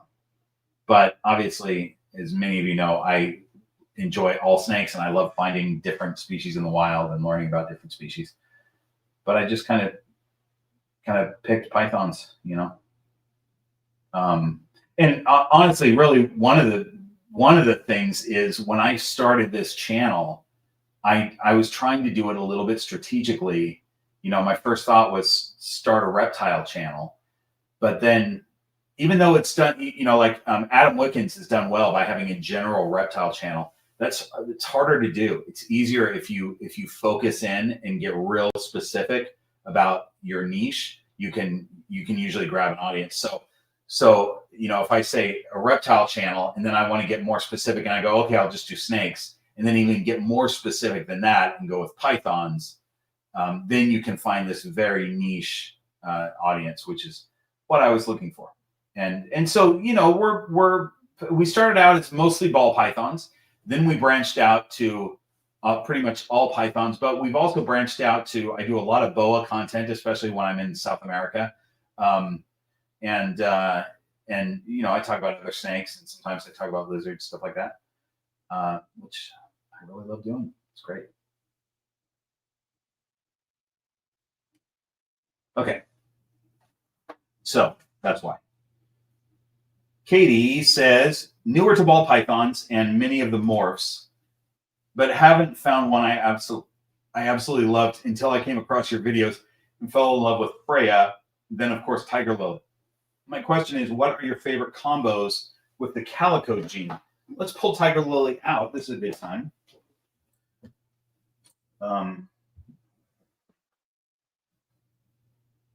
So, here's the thing with calico. I don't know that I've ever thought, oh, this is my favorite calico combo, but I'm going to pull her sister out too so that we can see. It's going to take a second to answer this question, but you guys don't mind, right? Doll, I see your super chat. I'm going to get to it in just a second. So basically, Tiger Lily, as far as I can tell, Tiger Lily and Dolly are clutch mates. They're sisters.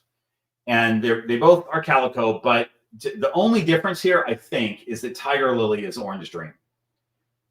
Right? So they're spot nose, whatever. Oh, also, Tiger Lily's inchy and Orange Dream. I think Dolly doesn't have inchy, but they're both spot nose. They're both calico.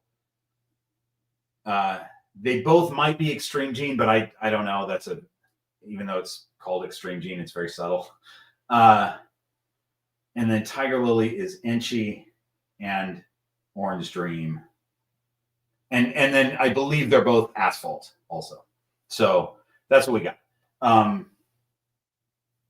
As far as the calico gene, calico is awesome with anything that has a lot of pattern, especially dark pattern, because it's so, look at Dolly here. She's really dark, but then that calico brings in that white up the sides, and it's just really cool. Even Tiger Lily, who's not as dark, every shed, I mean, it's kind of a bummer because every shed she gets more white and less yellow, and the yellow I think is really cool. But she still has retained it on the, like where it's brown, and she's got that sort of, I guess that would be flaming inside the brown patterning that goes down her sides. She still has some yellow, and she's just awesome. And really, this dirtiness in here, or let's see, point it out. Right here where we see the brown spots, that's what I'm calling the dirtiness. When she was first hatched, she didn't have any of that. So she's developed that as she's gotten older, but she was just bright yellow there before. And then that calico just keeps coming out every shed. And same with Dolly. I mean, look at that. How cool is calico? It's just such an underrated gene. And I love it. I'm excited for their mom is Freya. And Freya's going to have this calico clutch with the inspector. Half those babies will be banana. All the boys should be banana. All the girls will be non-banana. There will be some orange dreams. There will be some super orange dreams because both of them have orange dream. And then half the clutch will be calico. So whatever those combos are, we'll have some pastel, we'll have some fire, we'll have some inchy, orange dream, extreme gene, banana. There's a lot of genes going on there. But then regardless of whatever the combos are, half the clutch will be calico, and that's going to be awesome. Very excited about that. So now we have these two girls out. I can't have you, like, my shoulder already hurts holding Dolly up like that. Dolly's been a terrible eater for me. She, for probably 2 years straight, ate maybe, I bet if I looked in the records, I bet it was one meal every 6 to 8 weeks. She might eat something. And then occasionally she would go like 3 months without eating anything. And I never worried much about it because it's not like she's totally on a food strike. It's just that she usually doesn't want food, and sometimes she does. And I'm not in any hurry to breed her or anything. Amy, I see your super chat. I'll get to it in just a second. But anyway, she's been terrible. And then all of a sudden, lately, she's been eating. So she's had, I feed her every 2 weeks, and she, I think she's taken her last 3 or 4 meals, and then she's due to eat tonight too. So I'm thawing out a rodent for her tonight, and we'll see if she takes it. But she's starting to get better as an eater, and that's kind of something that ball pythons do. They change their behaviors. So okay, I have 2 super chats to get to, so let's do that real quick. Doll, hang on, I'm getting to yours. Doll 1999, thanks for your super chat. My kids and I love your content. My daughter Catherine wants to know how Kent feels about your new spider. Here's the thing, Catherine, thanks for asking. I'm glad you're concerned about this. I am putting off telling Kent about the new spider because I don't know how he's going to react. He doesn't like the fact that there are snakes here, as you may know. And I'm pretty sure he's going to really not like the fact that there are spiders. So I haven't told him yet because I'm afraid of the reaction. So we'll see what happens. I'm glad you're concerned about it, though. I am too. Maybe I'll tell him. Maybe I'll wait till he's on camera to tell him, and then we'll all see his reaction together. Look at this. We got Dolly trying to crawl up to where Tiger Lily is. They're both going to end up on my hat. I don't think I've ever had 2 snakes on my hat, and especially 2 kind of. I mean, these 2 are adults, but they're not huge adults. Still, this will be a lot if they both crawl up. Okay, Amy, thanks for this super chat. Husbandry follow-up question about male combat. Oh yeah, I have 2 males. 1 2-year-old male, 1 3-year-old, and a baby female. When they get older, would the placement of their enclosures affect male stress level even when they're older? I don't think so. It's something that people bring up a lot, but I don't think so. I mean, you know, breeders typically keep all their snakes in one big room. I have all my snakes in the green room, and I don't see crazy behavior from them. I have a lot of males in one stack. I have a lot of females right next to them. I don't think it makes a difference. I think if they're right near one another out, that's where there's potentially a problem. Yeah, good question though. Okay, I'm trying to let these snakes do what they want to do, and it's making me hold my arm in a very awkward position that doesn't feel great. Okay, so now we got Dolly and Tiger Lily both together. These two snakes know each other very well. They, you know, obviously have separate enclosures, but since they were babies, they have roamed together in playpens, and then now they free roam together when they're out and about. They have spent lots of time together.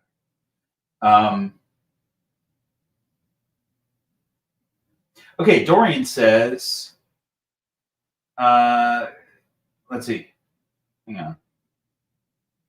Okay, Dorian is asking, what are your favorite gene combos and why?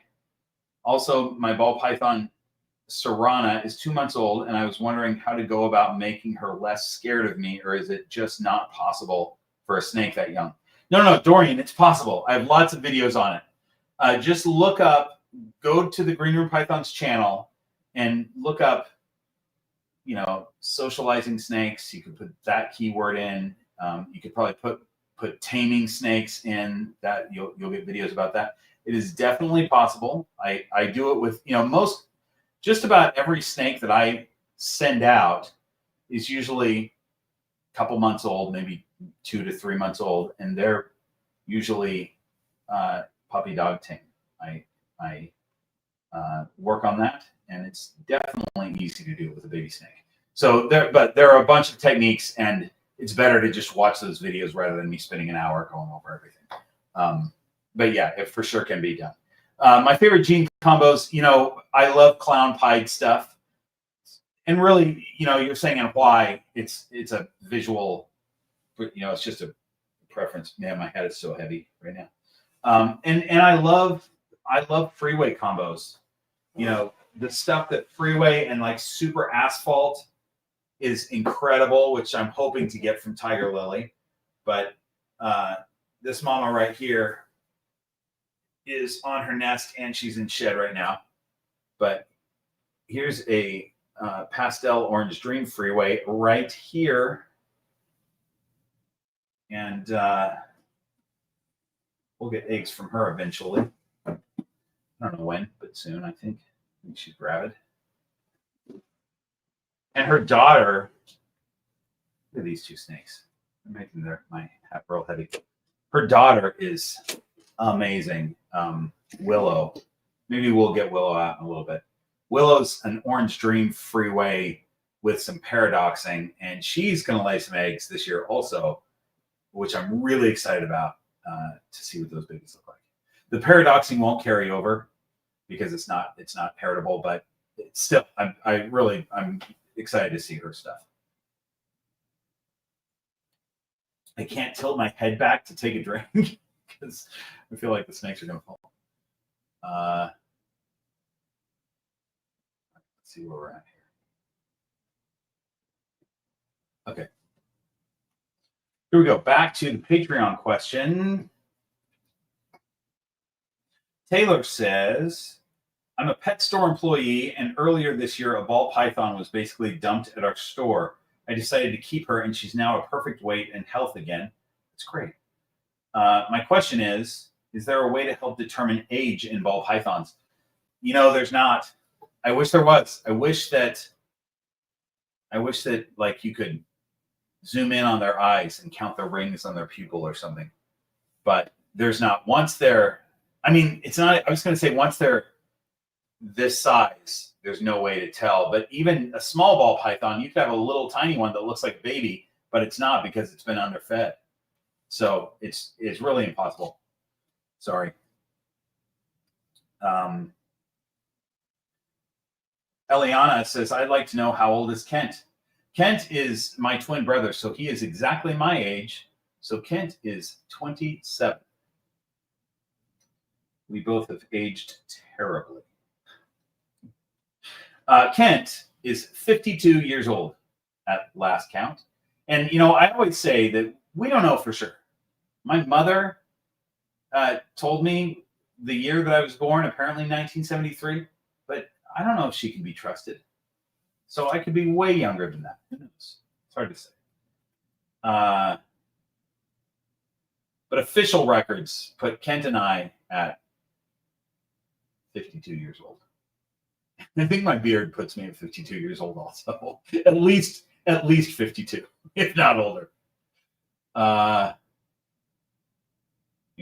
just saw a super chat.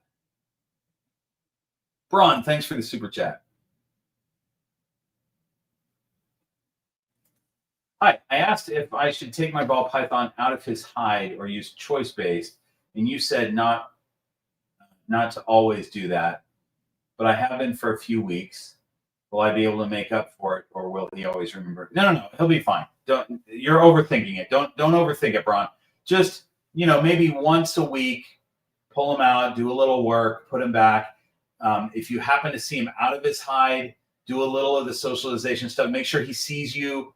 You're not necessarily messing with him every time he's out of his hide. Maybe once he's starting to feel more comfortable, you start showing him your hand a little bit when he's out of his hide, stuff like that.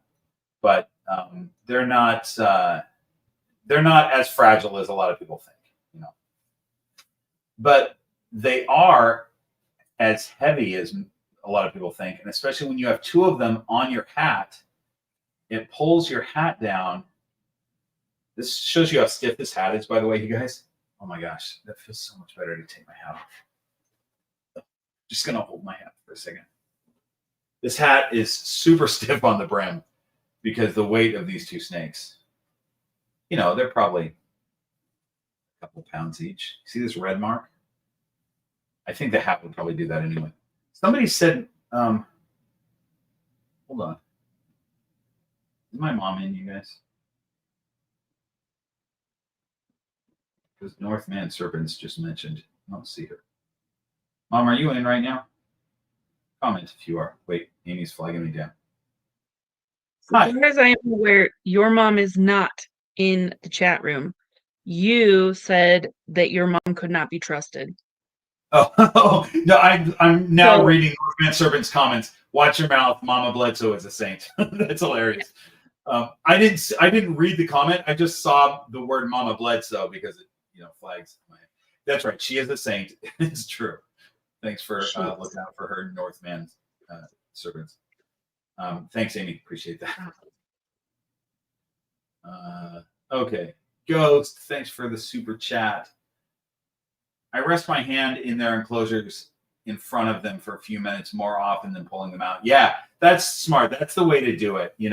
More times than not, if you just show them your hand, just about any time I see them out or if I'm in their cage, there's never going to be a time that if I'm like Douglas, if I'm in his cage doing stuff, there will never be a time that I'm not going to also show him my hand. He's always out. He's almost never in a hide.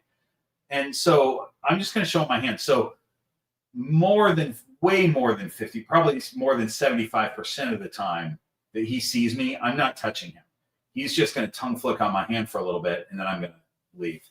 And that's what happens with most of my snakes. And I think that's a big reason that my snakes are so docile. And many of these species are docile anyway, but they're so unfazed by me working with them or pulling them out. Because they usually just see this hand, they get used to it, and it's not something that they associate with grabbing them all the time, And then when I do need to grab them, it's not a big deal because they trust me. So that's that. All right, I got to do something with these two because they were hurting my head, and now I'm holding them up and they're hurting my shoulder. Okay, you're going here, lady. You're going right here. You can stay in my hat. So I only have half the way to my hat now. Okay.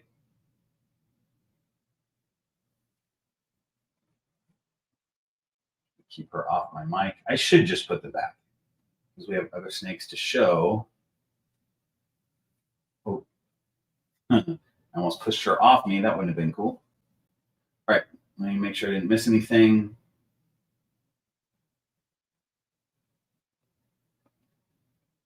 I did. No. Okay.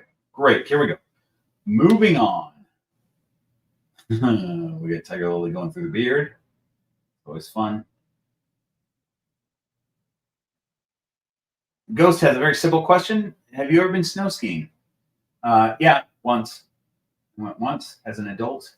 Did not do well. I think I've been right now. I'm trying to think if I've been snowboarding before. I don't think I've been snowboarding. I used to do cross-country skiing when I was a kid. I've done a lot of skateboarding, and as an adult, I used to longboard. I've had longboards, and I really enjoy doing it, but I don't have a longboard now. And I had a mountain board once. Those are those boards that have the big knobby wheels where you can go off-road down a hill. Super fun, but I tore a ligament in my knee falling on that. Wait, let me take a little of that. And so I decided that I didn't want to do that anymore because it's pretty dangerous, but man, real fun. Okay. Phil asks, do all your free-roaming snakes find their way back to their enclosure on their own, or do you always have to put them back in their enclosure at the end of the day? Most of them I have to put back in their own enclosure. The super dwarfs and Maya, my black-headed python, Maya knows how to get back to her own cage. The super dwarfs both know how to get back to their own cage, and they often do. The other ones, especially the ball pythons, they're in tubs, and so I keep their tubs open, but they don't necessarily know, or they don't even try. Like they don't try to get back. So, so I don't know that they would understand how to do that, but maybe they would. They're just ball pythons. Generally, a free-roaming ball python might roam a little bit, and I like to see them do that. I like to see them crawl around a little bit. But then they're going to very quickly find a spot to curl up and go to sleep and hide. And then they're pretty much there for the entire day. Versus, the difference would be a retic that. So there's two things that the retics do. Stella up here usually spends the entire day roaming. She's back and forth all over the place. She'll curl up for a nap for a while, and then she'll roam again, So she does a lot of that. Echo doesn't roam as much because she'll get into food mode, and then she takes an ambush position. And she likes to sit in an ambush position. Then she'll roam for a minute to find another ambush position. And so two different behaviors, but a lot more activity out of those snakes.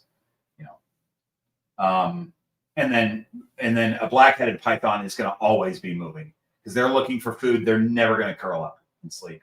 They do that in their cage, but if they're out here, they're going to take advantage of the space and go all over the place.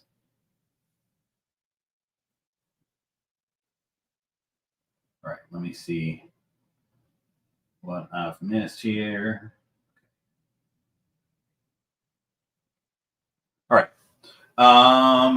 Back to the Patreon questions. We have a lot of these. Again, you guys, those of you who are joining us late or new to the live stream, if you super chat your question, then I'll see it. But if you just have a general question, put it in the chat and then watch the chat for other people who are answering your question. But if you want me to see your comment or answer your question, do a super chat and I will do that. So,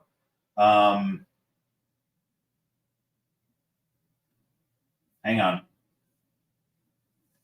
Trying to see where we're at here. Oh, we're almost at the bottom of this page. Oh, we're almost on the other page, you guys. Liz says, we got our second hatchling from a different breeder 1 week ago. She's very fearful and defensive. She was balled up and hissing when I initially put her into her quarantine tub, wondering how often you would recommend I hold her for socializing. And if she strikes when I remove her hide to hold her, should I pick her up or leave her alone? Okay, so yeah, basically the same as I've been saying for some of these other comments. If you want to hold her for socializing, do it about once a week. But there's a lot of other socialization techniques that you can do that aren't contact. And again, I would say definitely use a hook for that snake, because if you can pull her hide off and then use a hook to go in, she's not going to strike an inanimate object. She's striking at your hand, because this is super scary. Imagine you're a little snake and this is coming at you. Real scary. So buy a little hook, and where'd that hook go that I was showing earlier? Just take this little hook. This is like a stick coming in. A great example is my lizard catcher that I built. It's just a long piece of bamboo with a little floss noose at the end. I can reach way out to a wild lizard in the wild with that floss, and I can touch its nose. I can try to get it around its neck and do all this jostling around.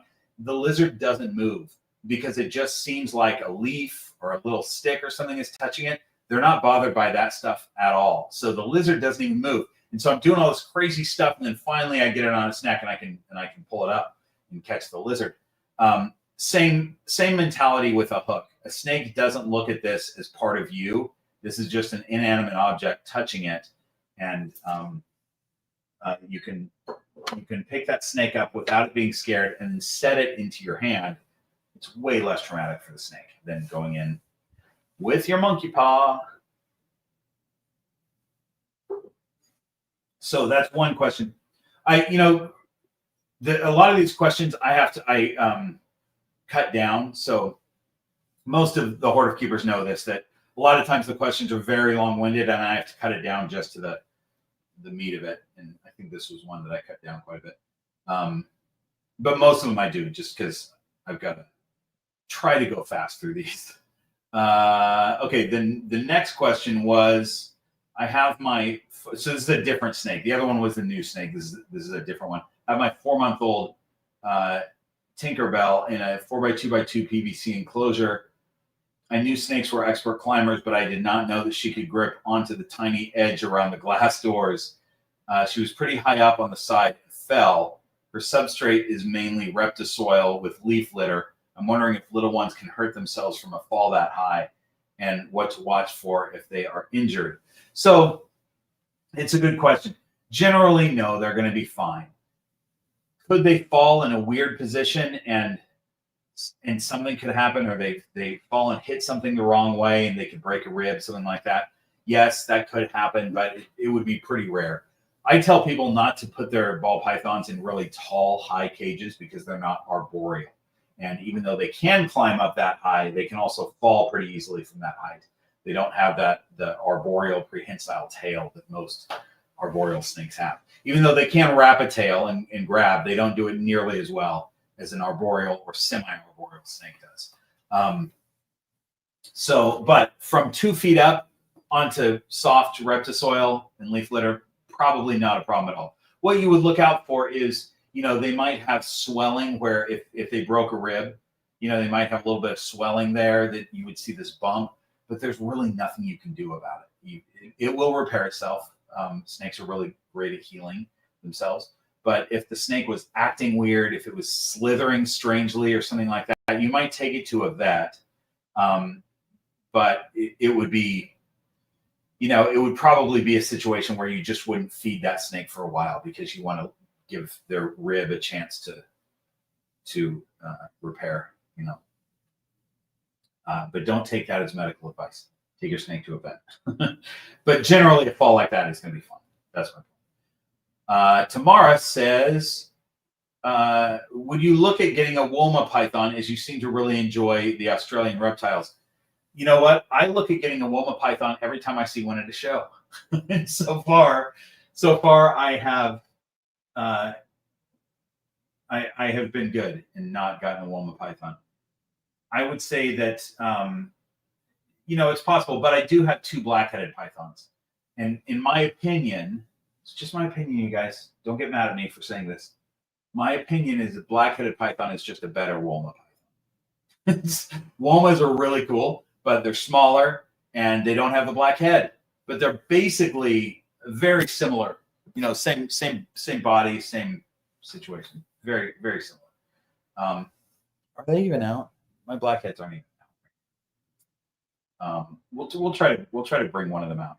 They might be digesting a little bit still. They were fed a couple days ago. They got pretty good sized meals.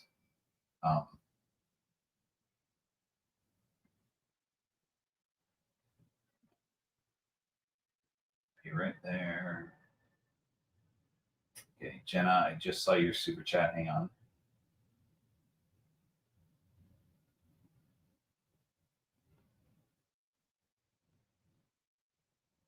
Hold on a second. Oh, shoot. You guys, I'm terrible at working this mouse. I'm so sorry about this. Ghost, did I read this one already? I don't remember. I rest my hand in their enclosures in front of them for a few minutes. Oh, yeah, we did talk about this more often than pulling them out. Yeah, we talked about that. Great. Okay. So we got that one. I know where we're at now. And then Jenna's. Hi, Jenna. Thanks for the super chat. Watering the 25 new houseplants. Definitely not your bad influence either. I forgot what you used to secure them to the stands. Yeah. I just went through and watered all my plants today. It's a big job because not only do I have to water my plants, which is more than just this, my regular house plants, but I also go through all the cages and water all the cages. It's a process. These are stuck down with museum putty. This is the entire shelf that's moving. I got to tighten that shelf. But I can't pick those up because they're stuck down with museum putty, which is, just that tacky putty that sticks stuff down with. And that has so far, knock on wood, kept, so far it's kept my plants from being knocked over by crazy snakes.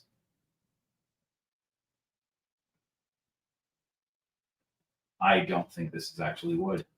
I don't know what a clipboard is made out of, but we're going to call it wood for now. Particle board. Brady! Hi, Brady! Amy's husband, Brady, everyone.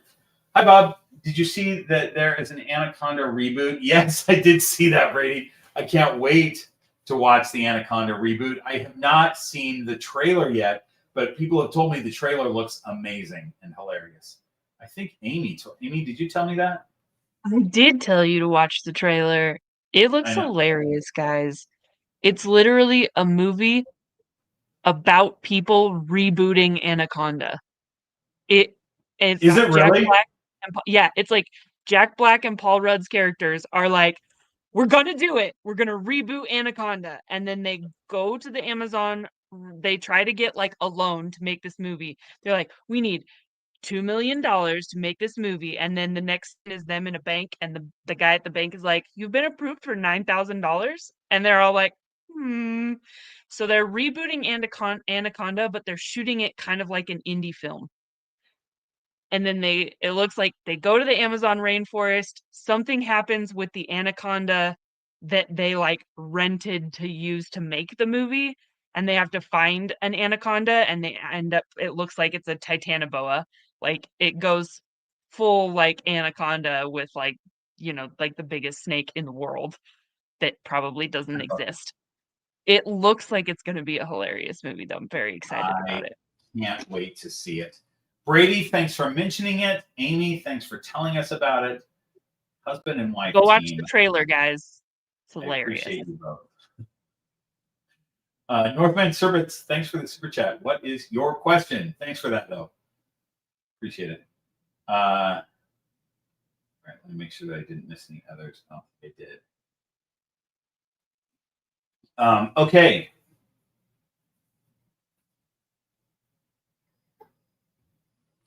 Candy's Critters says, if I'm lucky enough to get one of your baby snakes, what size enclosure would you suggest to start them out? I'm in the process of procuring a forever home, but I think it might be scary big at first. Yeah, I mean, it is scary big sometimes for baby snakes, depending on how you set it up. Now, I will say that generally my snakes get shipped out totally socialized. They've already had a ton of experiences. They've already been in a playpen with a bunch of stuff.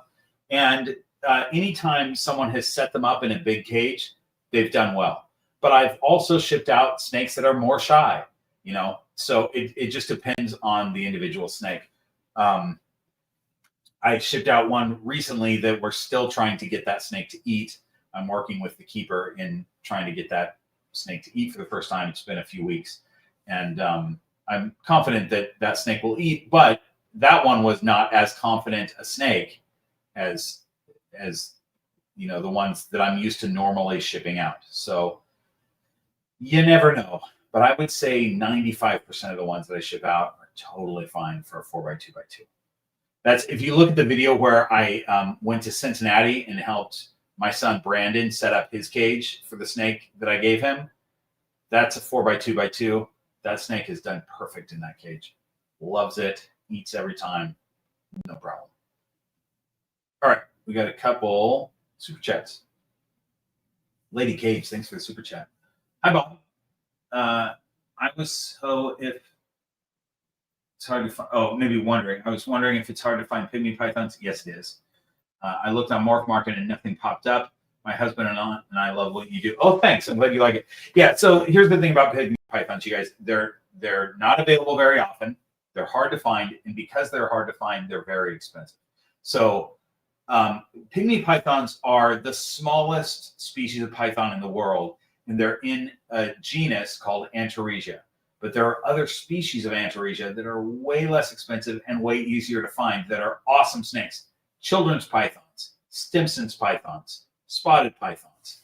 And I realize, I think Stimson's they're now saying are children's, but whatever. We in the keeping hobby, we still separate them. Children's, Stimson's, spotteds, you can find for a few $100s, and they're awesome. And they're still small. They get like, let's say 3 to 4 feet, depending on which species it is. Whereas a pygmy python is more like a 2-foot snake, but you're talking $350 versus like $1,200 for a pygmy. So I don't necessarily recommend, unless you want absolutely the smallest python in the world, I recommend that you go for a children's or a Stimson's or a spotted. You'll be able to find them much easier. I want to be one of the people who brings more pygmy pythons out to be available in the United States, which will drive the price down a little bit, hopefully. So they won't be maybe as expensive. Maybe I can get some other people breeding, and maybe I can figure out how to get these babies eating, because this is the biggest problem. This is why a lot of people don't want to breed them, is they hatch out at 4 grams. 4 grams is so tiny. It's so small. And they're 4 grams of a snake that doesn't want to eat, because they're probably in the wild, they're looking for little geckos. They're probably eating little tiny geckos in the wild, and we don't have those available. So we're trying to feed them mouse tails, stuff like that, and they're not taking them. So then you end up assist feeding a 4-gram snake, which takes a lot of patience. And so I'm gonna try a few things and see if I can get these snakes to eat. But I first need a male. Then I need to raise that male up and then breed him with my female. There's a lot of steps involved before I end up with baby pygmy pythons. So there we go. Mr. Ernest, thanks for this super chat. With winter coming in New England, what are your recommendations in the event of power loss? I recommend, if you live in a northern area of the United States, whether it's the Northwest or the Northeast or somewhere where it gets real cold, have a generator available, because with a power outage, you can use a generator to run your cages. And then an idea that Amy Bentley, who I'm putting on stage because she was flagging me down. Is this why you were flagging me down? So, Not this. Oh, I have something to say. So I live in Utah, Hey, can you stop tongue flicking in my nose, please? So I live in Utah and we have power outages pretty frequently in the winter time here, just because we get really heavy snowstorms on occasion. Um, and I know that not everybody has access to it, but I have a natural gas powered water heater. So I just have like 2-liter bottles. I have, because I do have like some tortoises, so I have like milk jugs. And if the power goes out and it's going to be out for an extended period of time, I just fill those with hot water. And then I wrap them in like a little tea towel and I just stick them in my animals' enclosure so like if they need warmth, they have something to help keep them warm. So that was something that I was going to say, and I was going to attribute the idea to you because it's such a good idea. I'm sure other people have thought of it, but having I'm warm like water bottles. right here. I could just say my own ideas. I know. I'm glad you did. I'm getting a snake out. Good girl. Tamara? Miss Damara is coming out. Yeah, thanks for saying that. It's a great idea. And good timing because your snake was in such a great position. Yeah. Okay, bye, Amy. All right, so I'm bringing Damara out because that was a request when I asked people to request snakes to come out. Damara was one.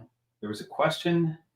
So you guys, here's a great example. This might be the first or maybe second question that I'm actually seeing in the chat and answering. It rarely happens. But Caleb says, hey, Bob, how big do you think my male ball python will get and what size enclosure should I get? He is a year old and weighs roughly 300 grams. I say that you should get a 4x2x2 or bigger because those are great for a pet snake. And let me show you a good example. Let's see, who do I have that's available? I guess Bear. So I have male ball pythons that are a little bit bigger than this, but one is hard to get to and the other is in deep shed. But compare this to Damar. Damar is huge for a ball python. So most females will never get this big. But here's Bear, and he's, I say this in air quotes, he's full grown, but snakes grow their whole life. So he's done the majority of his growing, and he'll grow a tiny bit more each year, as he lives his life. But he's a very small guy compared to, let me see if I can, I don't want to, hang on, where are we at? Oh, here. I'm seeing everything backwards on the screen, you guys. So I don't know if you can even tell this, but he's way thinner and much shorter than Damara.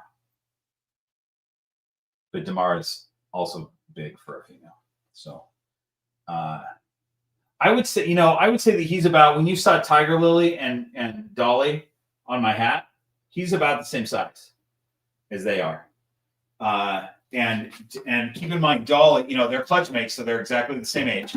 Dolly has been a poor eater up until very recently, and Tiger Lily laid eggs a couple months ago, and she only eats mice, so she's slowly putting back on weight. So they're about the same size right now, but they're not very big for adult females. So there you go.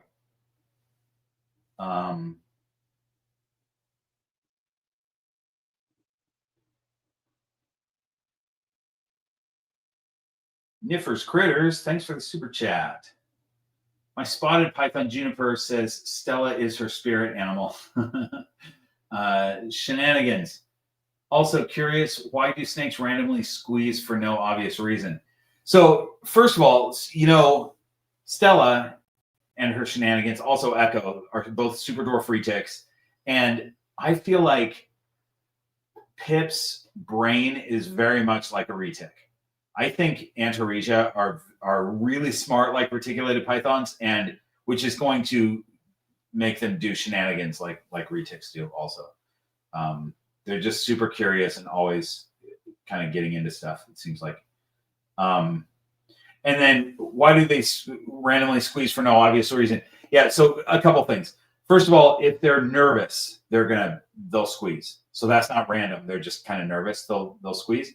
But mainly what's happening is you got your snake on your arm, and as we all know who have snakes, they get their body stuck on your skin, right? So if they're not on cloth, like Damara wouldn't get stuck on cloth, but if she wrapped around my arm and then tried to move, she'd get her body stuck on it.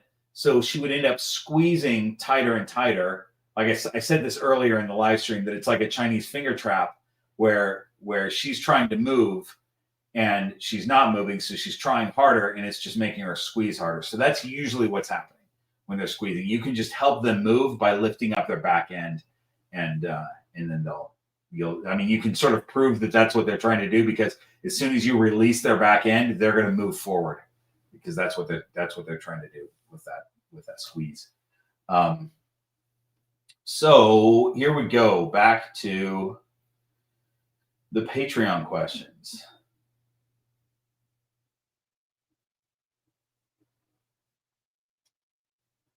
Okay, here we go. I found it. Ezra says, have you noticed any interesting behavior differences between Maya and Banjo? Yeah, those two are very different snakes. Ezra's talking about my two black-headed pythons. Maya's a couple years older than Banjo, but they're still both pretty good size. Maya, I have to be careful about. She's got a very heavy food response, and I test her. I wish I could show it, but she's not out. Neither of them are out right now. But when I go in to pick her up, anytime I go into her cage, I touch her back first, because her back is going to tell me whether she's in food mode or not. If she arches immediately, that tells me she's in food mode and she's likely to whip around and bite, so I have to be careful. If she doesn't arch, then I can pick her up and it's no problem. That's the only species of snake that I have that does that. And so it's not a thing with ball pythons or anything else that I've seen. It's really only Maya. But I think black-headed pythons in general would do that. Banjo has, even though he has a strong food response, I've never been in danger of being bit by Banjo. I can just go in and grab him, except for when he's in shed. So that's another difference. When Banjo's in shed, he's super defensive. And he does he'll bluff strike, he'll do all this crazy stuff, but it's only when he's in shed.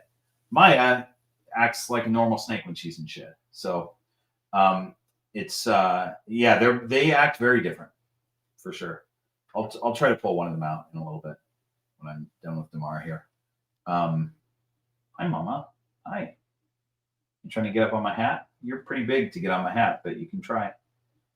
We got a sturdy brim here, so let's see. I bet you're 8 pounds right now. Let's see how this goes. Amanda, thanks for the super chat. Hearing you talk about that 300-gram yearling, I decided to weigh Nandor. He is definitely going to be big. He's 400 grams at 7.5 months. That's about right-ish, I would think. I don't think I have any snakes that compare to that. But yeah, I mean, yearlings are usually, it just depends on your feeding schedule and such like that. But for me, I up their food when they're ready. And so usually a snake at a year old is bigger than 300 grams, but I can't give you a number because I don't think I have one I always have to actually weigh them and see where they're at. But I feel like my snakes generally grow at about the same rate because I'm feeding them. The babies get fed weekly, and when they're ready for weed rats from pups, they get it. And here's what we can do. Okay, we're gonna do this. Hang on. Oh wait, Crisis. Did I click on this and didn't realize? Crisis, thanks for the super chat. Hold on, I'm gonna test the thing. Phoenix the Blood Python says hi. What are your Halloween plans? Great question, Crisis. I do have Halloween plans. I mean, I don't have plans for actual Halloween. But I have plans for a Halloween video that I think we're going to make happen. Keegan, who you may know from past videos, pitched me an idea for a Halloween episode because she wants to come back and do an episode. So I think we're doing that. So we'll see. All right, let me get a scale. Actually, first, there we go. This is where she wanted to be. This actually works perfect. About the same weight as Tiger Lily and Dolly together. Probably heavier than Tiger Lily and Dolly together, but that'll be okay for a little bit. Hang on.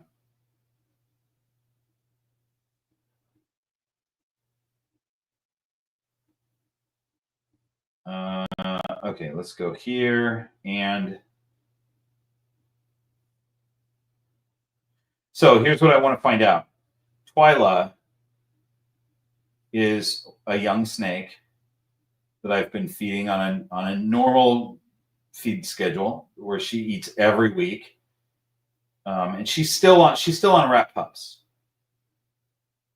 but she's growing. Twyla is also much younger than a year old, but we're just going to get an idea here.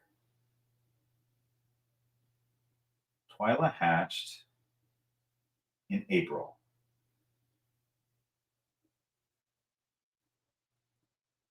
So she's 5 months old. End of April she hatched. So yeah, we're going to say that she's 5 months old. She's still on rat pups. Hang on. Say hi to Amy for a second. Amy, are you on the phone? You look like you're on the phone. She is. Hey, Amy Bentley. Are you on the phone? No, she's not. Okay. I'm adding her to the stage. Hey. Hi. Were you on the phone? I was just barely. I just hung up the phone with my mother. Okay. It looked like it. So just so you guys know, what I see on my thing is I can see a little thumbnail of Amy. So I can sort of see what she's up to, but it's hard for me to tell. All right, Amy, I'm putting you on to talk about your snake while I get a scale. Hang on. Oh. There you go. You're on. Hey, guys, look, I have this snake. So I have my hair in a ponytail, and she could have wrapped around the ponytail. She could have sat on top of the ponytail, but instead, she took her head right up the base of my neck and pressed her face all the way through my hair. So she's actually coming out of my out of my hair. She went through my hair, but from the bottom of my neck straight up through my ponytail. So now she's just kind of stuck in my hair. That story was perfect timing because now I have a scale. Thanks, Amy. Great. You're very welcome. Bye. Okay. There we go. So, got my scale here. This is a Bavarian electronic scale. You don't need this. I got this a long time ago, but a kitchen scale works just fine to weigh snakes if you want to weigh them. And we're going to weigh Twyla, who is just over 5 months old. Hi, Mama. Hi, little one. Let's show you. Twyla was not interested in me picking her up, so I feel bad about this, but little sunset girl. But, you know, young snake, but chunky, right? She's good. Hold on, here we go. Good size on her. She's been eating every week. She doesn't miss a meal. I'm sorry, you were sleeping and I picked you up, and that's just a lot to deal with right now. I understand. We're just going to weigh you. Can we get you? There you go. Let's just get you. Okay, guys. So Twyla, at 5 months old, just over, is 240 grams. So she's about 2 weeks away from being 300 grams, I would say. Maybe more. Maybe a few meals away from being 300 grams. So that's kind of what I expected. I believe that yearling snakes are quite a bit more than 300 grams, the ones that I have at least. But again, this it's not a massive problem if you have a 300-gram yearling. You just want to make sure that you're feeding them. You know, you're upping the food when they're ready to up their food. But some snakes you can feed less. Some snakes you feed a little bit more. It's, you know, my feed schedule is I up the prey item right when they're ready for it, you know. But if you don't do it exactly the way I do, that's okay too. You can grow them slower, you know. I have certain species that I specifically grow slower than other species, and that's okay. So, for instance, Douglas, I'm growing faster than Koa. Douglas is a scrub python. Koa is a Brettles python. My Brettles, I'm slow growing a little bit. Douglas, I'm giving him bigger meals for his first probably 2 years or so, and then maybe a little bit more. He'll get bigger meals. I'm growing him faster, and then he'll slow way down once he gets to size. And that's a not theory, but a suggestion that I got from Stephen Cush, who's an expert in scrub pythons, and he believes that and this actually might be true for a lot of snakes, that when scrub pythons are babies, they're kind of rushing to get up to size, so they're not eaten by everything in the wild. But he's also noticed that babies that are super slow grown don't do as well, and they die earlier than ones that you get to a robust size quickly and then cut back their meals. So I'm doing that with him, but I don't do that with all snakes. And ball pythons, I just sort of, I feel like I grow them normally. I don't do it fast or slow with them. They get meals on a fairly regular basis, and once they're ready to size up, then they size up. So that's that. Let's see if I've missed any super chats. That was a long answer to Amanda's question, but I'm glad we did that. That was fun to wait, Twyla. Dawn, thanks for the super chat and for reminding people to hit the like button. I appreciate that. Also, hit the subscribe button if you're not subscribed. You guys, I'm trying to hit 100. We talked about this 100,000 thing earlier, and what am I going to do for the 100,000 subscriber thing? By the way, Clint at Black Box Cages, I just saw that he texted me saying that he had offered, I didn't see this in the chat, but he had offered that he would do a cage giveaway during a 100K live stream, whatever I end up doing for the 100K live stream. He would do a cage giveaway, and that would be amazing. We'll make that happen if we do we'll make that happen regardless. And I think we'll probably do a 100K live stream is my guess. But yeah, we'll make that happen. That's cool. Anyway, my point is, though, I want to try to hit this by December. December, I don't know the exact date, but December will be my 5th year of Green Room Pythons. I would love to hit 100,000 subscribers before my 5th year. It doesn't matter really, other than my own ego. That's all it is. It's just saying that I got to 100,000 before my 5 year. I don't know that we're on track for that, but we're so close. And actually, in the last month, there's been a rise in subscriber numbers, so we actually might hit it, but we're really close to that. So if you're not subscribed and you want to help out with that, go for it. Or if you want to handicap me, you can unsubscribe if you want. It's up to you. I mean, whatever you want to do, I guess. But I would love for the actual subscribe rather than the unsubscribe.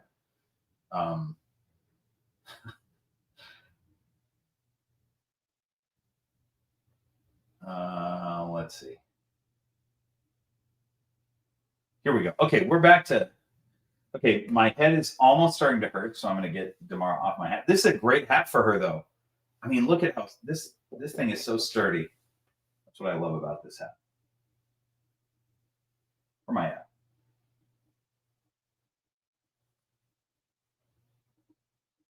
I at? Kristen says, I want to send my snakes sheds for testing to RGI. What exactly does it test for? Just the different morphs? So they do morph testing and sex testing. And you have to specify what you're looking for. So if you can say, here's, I don't know the exact prices, but I think it's like $65 for a full panel, like test for all the morphs. Or I want to find out if it specifically has this morph and this morph, then you just pay for those specific morphs. Or for $20 or $25, you get sex testing. So that's what that is. You just have to tell them what you want them to test for, because every test is a little bit different.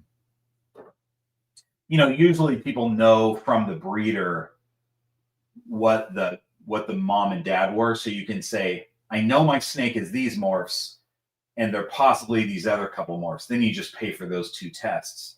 Or if you just go, I've got a weird looking normal, do the entire panel, then you pay for the whole panel. So that's that. Or hets, they'll test for like het pie, clown, stuff like that. That's where I think that's the most valuable for most people, where you have a possible het, you want to find out for sure. That's it. And then the sex testing, obviously. I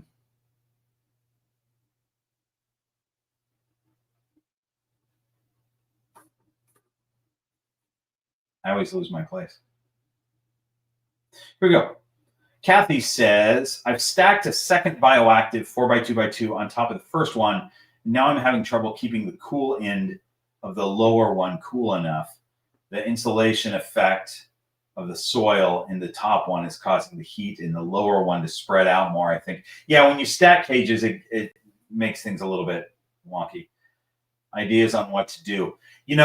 Just lower your temps a little bit. I don't know if you're using a radiant heat panel, but if it's a big problem, I have radiant heat panels in all of mine. And the way I solve that problem is I just lower the temps. So the warm side is a little bit lower. The cool side might be a little bit warmer than ideal, but it works for the snake. All my snakes do fine with that. But the other thing you could do is, rather than having a radiant heat panel, I could go with a more focused hot spot, and then my cool end would be a little bit cooler. So, but I think a lot of people are trying to hit that exact target of 90 on the hot side and 80 on the cool side. It can be a little bit higher, a little bit lower. I like it lower on the hot side. I think going cooler is better if you're going to do anything. So I like it to be 88 on the cool side. And then if it ends up being 88 on the warm side, and then if it ends up being 82 or something on the cool side, that's okay, But ideally, it would be great if it was 88 and 78 for ball pythons, anyway. Second question from Kathy. Does it matter if a bioactive enclosure is a naturalistic background or not? Most of the YouTube videos make a big deal out of it, but you've managed to keep your bioactive enclosures relatively simple. Is it just a matter of aesthetics? Yes, it is just a matter of aesthetics. I do keep mine simple. And I also, the problem that you run into with the naturalistic background is those are thick sometimes. You could just put a little poster board thing that's got a picture on it, and you don't lose any space. But if I do a natural background, that adds a little bit of thickness, which takes a little bit of room out of that cage. And I want these snakes to have as much room as possible. And I've already taken up some room by giving them thick substrate, naturalistic substrate. So I want to keep the back normal to just give them a little tiny bit more room. Like Ken, thanks for the super chat. Normally time zones mean I can't be here live, but I woke up, so thought I would say hi, hit the like people. Oh, that's so nice. I'm glad you woke up. I'm glad you're here for the moments that you're here. I hope you're not losing too much sleep, though. I know it's tough for people on the other side of the earth to watch these live streams, but I appreciate anybody who's here. Okay. All right. So this snake, who I think might be getting fed tonight, is going back because my head's starting to hurt. Oh, mama, you're such a good girl. Oh, look at you. You're in shed. Look at that pink belly. She's in shed. It's a lot pinker in person than it looks to be on camera. She's in shed, but I think she's due to eat, and she's just starting her shed. She's just kind of pink belly right now, and she will have no problem eating. So I'm not going to skip this meal. Usually with my snakes, I skip their meals if they're in shed. This is good to give them a meal off. but she is she's fine. Like she's a big girl anyway, but she has slowly gotten herself back up to weight since she laid eggs, and she's still not quite up to sort of normal weight. She could be a little bit thicker. I'm probably not going to breed her again, so I don't need her to be at breeding weight, but she's fine to take a meal when she's in shed. That's my whole point. She'll be happy to. She quite enjoys a meal. We're gonna start feeding snakes pretty soon, guys. Last time, I think it was 2 live streams ago, I advertised that we were going to be feeding snakes on the live stream. I had a bunch that are back there that I was going to feed. And there were kids that jumped in the live stream, and right away they were like, when are you going to feed the snakes? When I want to see the feeding the snakes. And I kind of felt bad because it doesn't happen until we get kind of to the end of the live stream. And I don't think it's nearly as exciting as those kids thought it was going to be. I'm not throwing live rats in for snakes to eat, which is, I think, what those kids were expecting. But that is not what we do here. But it still will be exciting. We're going to see Handsome Dan eat a frozen thawed quail, and we're going to see Douglas eat a frozen thawed mouse. That might be it. I got a lot of ball pythons to feed, but it's not easy to show that. So I'll do that after. Okay.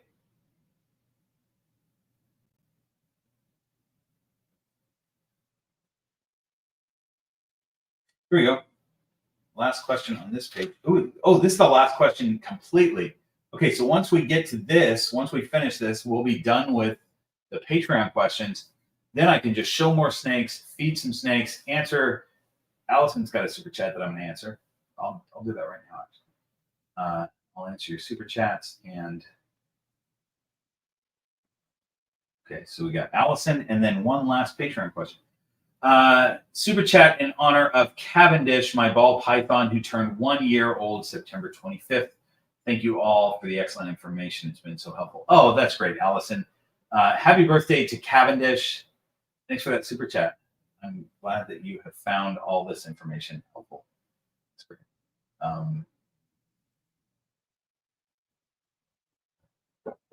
Javier, yes, there will be a video out from the Sacramento Expo next week on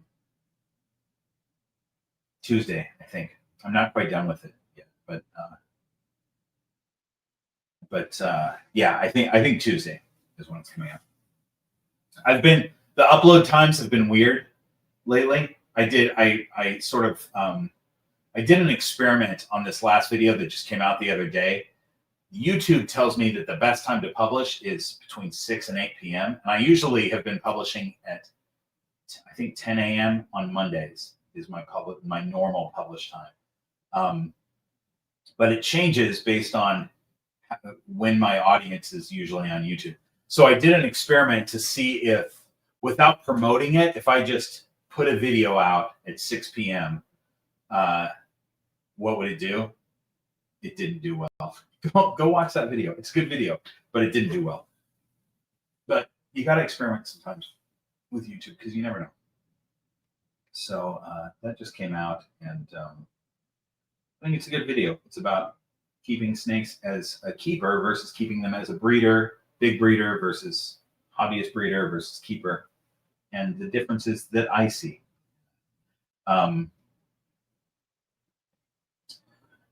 EJ, yeah, maybe we'll do. I'm sure that if we do especially if we do a 24-hour live stream for the 100,000, we'll definitely do a green room tour. We haven't done a full-on snake tour where I show all the snakes, but that'll come up soon, I think. Aside from if we do it at the 100,000 live stream, it'll probably come up soon. All right, so last question from Patreon. Here we go. Last clipboard question. Scott Lyons says, hello, I have a young ball python that I purchased a few weeks ago, but noticed they mostly come out when the lights are off at night and hides almost all day. Has no issues with feeding, and its enclosure is big enough to roam, 36 by 18 by 18, with a hot side and a cool side. I don't know if it's scared all the time or if that's just how they are normally. Yeah, Scott. So if you have a ball python, that is the species. You have an animal that's crepuscular. People say nocturnal, but crepuscular, which means that they're going to be out when the lights are off in the evening and super early in the morning. They'll be out roaming around, and otherwise they sleep during the day. That is what ball pythons do. So that's the kind of thing that it's important to know about your animal, whatever species of animal you have. Are they nocturnal? Are they diurnal? Are they crepuscular? When will you normally see them out? And that's the thing with ball pythons. It looks like your snake's doing exactly what they're supposed to do, which is great. If you see them out all day during the day glass surfing, that's a stressed out snake. So it seems like your snake is doing well. That is what ball pythons do. Okay. Who else did people vote for that I haven't shown yet? Oh, Willow. I talked about showing Willow. Let me do that real quick. Hang on. Ooh, we got lights out already. Here's Banjo coming out. Okay, I'm going to show Willow. I'm not going to get distracted. But look at this. We got Banjo coming out. There he is. Watch Banjo for a second while I grab Willow.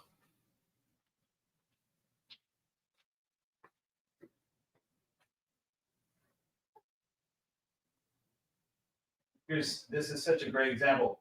Willow, who's always in her hide, was out of her hide right now. I almost never see this from her. But she was out because it's evening, and this is what ball pythons do. Say hi to Willow. Okay. So, where's me? There's me. Hi. Look at Willow. She is going to give us some eggs at some point soon. Already looking for a hat. Look at this girl.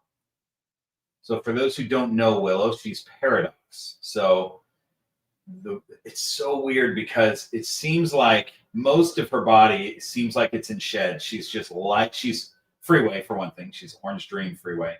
And most of her body seems like it's in shed.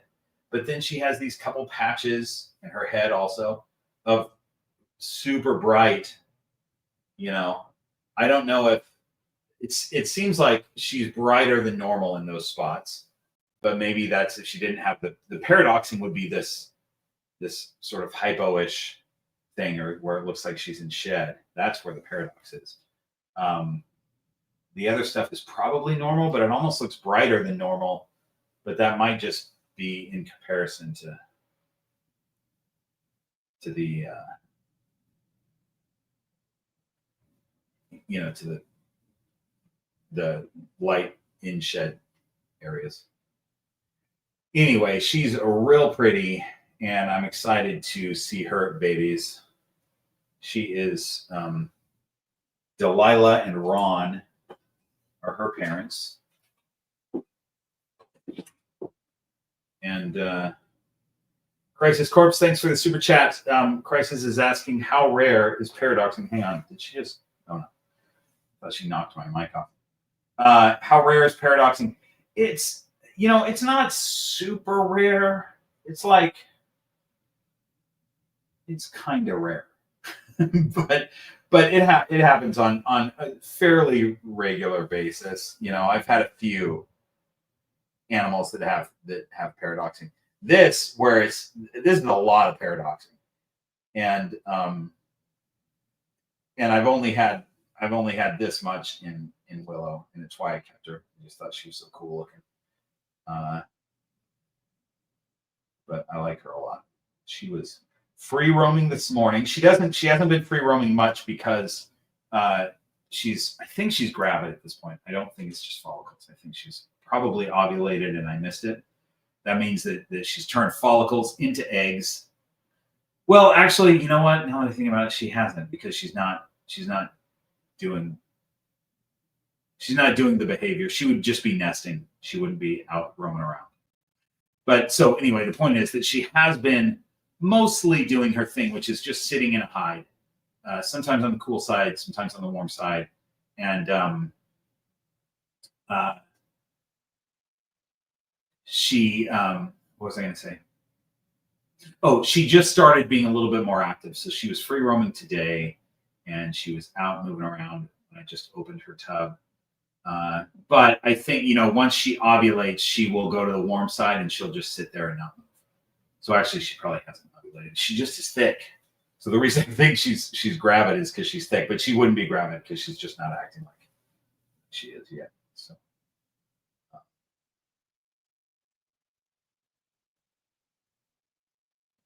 Faith is asking how Freya's doing with her eggs. Doing great. There's not much to report because when a snake is sitting on eggs, that's pretty much all they do. They just sit on eggs, and the eggs look good from when I can see them. I'm going to look right now. I wish I had. I can't see the eggs because she's sitting on all of them, covering them all up. But sometimes I open that and she's off them enough that I can see like the top two or whatever, and they look good. So I think we're a few weeks away from hatching on those. But I'm excited about that because it's, last time she maternally incubated a clutch, it was just so cool to see those little heads pipping out of eggs with her coiled around them. It's pretty cool.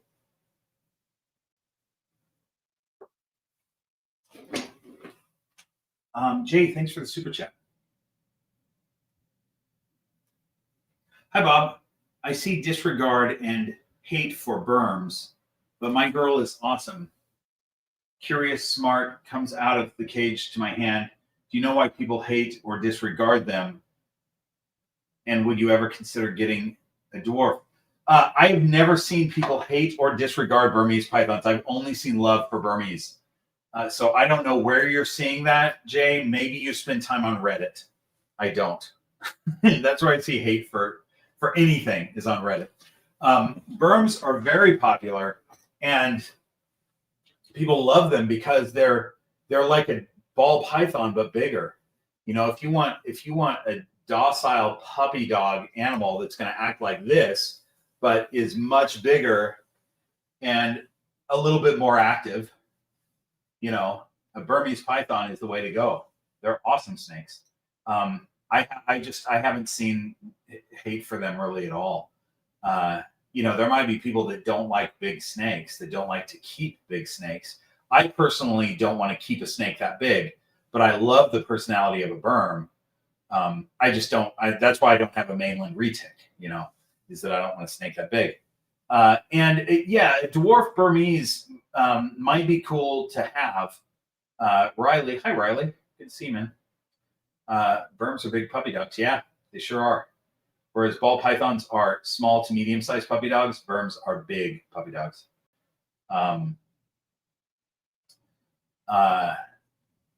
They're real cool.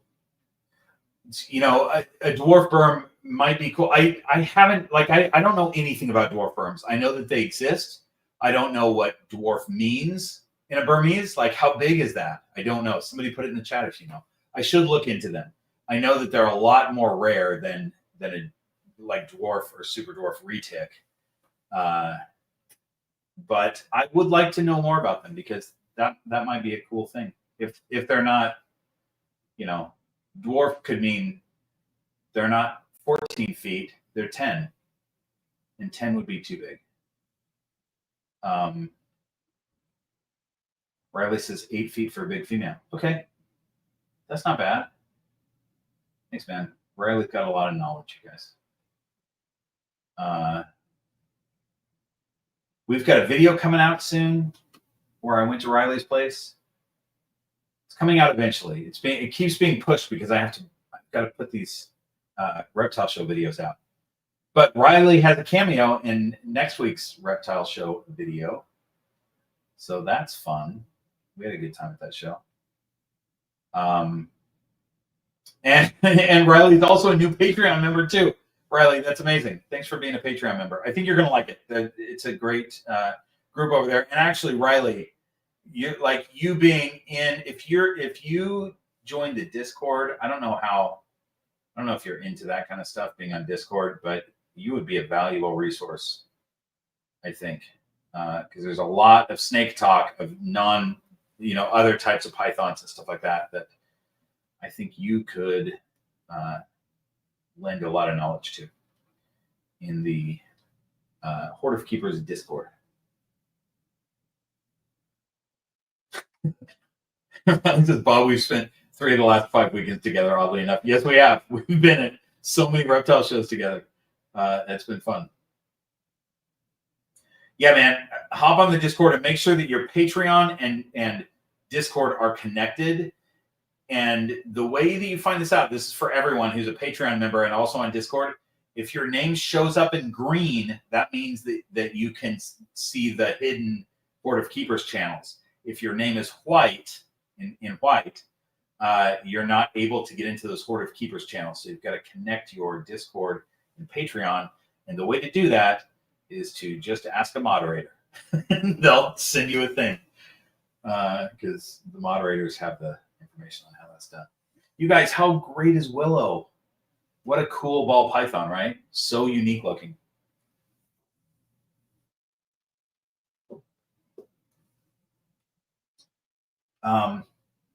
Okay.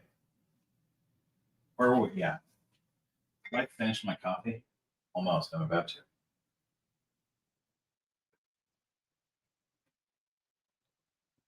I love this thing. So Willie from Willie's Reptiles. Can you see this? No, you can't. Anyway, he's great at pottery. He's got a little pottery studio in his garage. He made this for me. And it's cool. All right. Coffee is done. Final ad for Green Room Python's coffee from Cold Blooded Caffeine Company. Get yours today. Hand-selected coffee blend. I really like it. I thought when I selected that, when I was trying that, I was like, okay, I'm going to try a bunch. I'll get one that I like. But it's not going to, like, I didn't expect it to be my favorite coffee, but it actually is. So I drink it exclusively now because that is my favorite blend. It's what it is a blend of, I think Colombian, but it's Central American. I think it's Colombian. Does it even say? I think it's Colombian with Southeast Asian. Like, I wish I could remember off the top of my head, but it's Southeast Asian with Colombian, basically, and it's super good.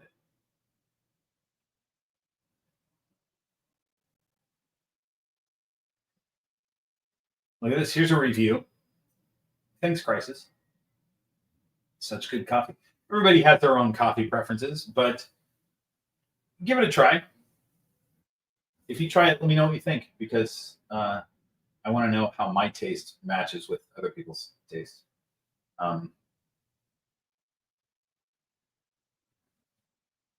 Riley, Tinley is next weekend.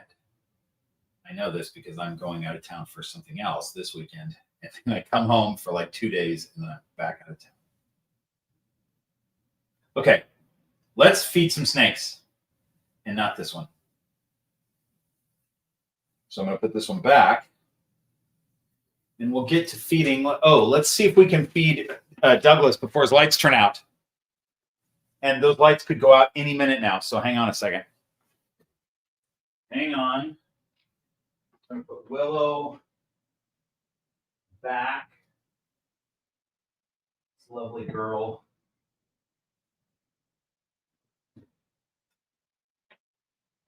Okay. And then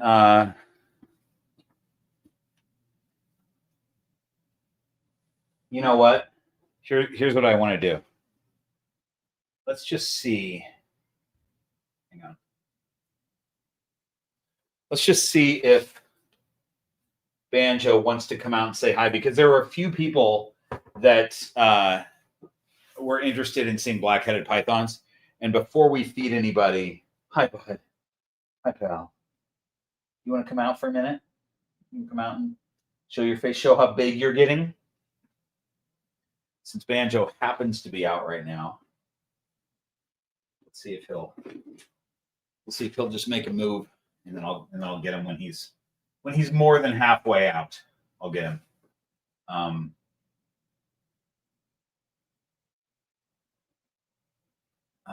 Okay, hold on. There's a super chat. I see that super chat. Let me just see if there's any others that I haven't gotten yet. Okay. I think I'm all caught up. Tiffany, thanks for the super chat. We'll do this while we're watching Banjo come out. I'm fairly new to your channel, and I've learned so much. Oh, that's great. Curious if you have ever thought of doing a video explaining all the morphs. You know, Tiffany, I haven't, and here's why. I don't, first of all, I'm not a very good morph guy. I'm not great at identifying the morphs. I know the ones that I work with, but there are so many morphs in ball pythons that it's really hard to kind of be an expert at all of them. There used to be a channel from a guy who, here, let's just split these.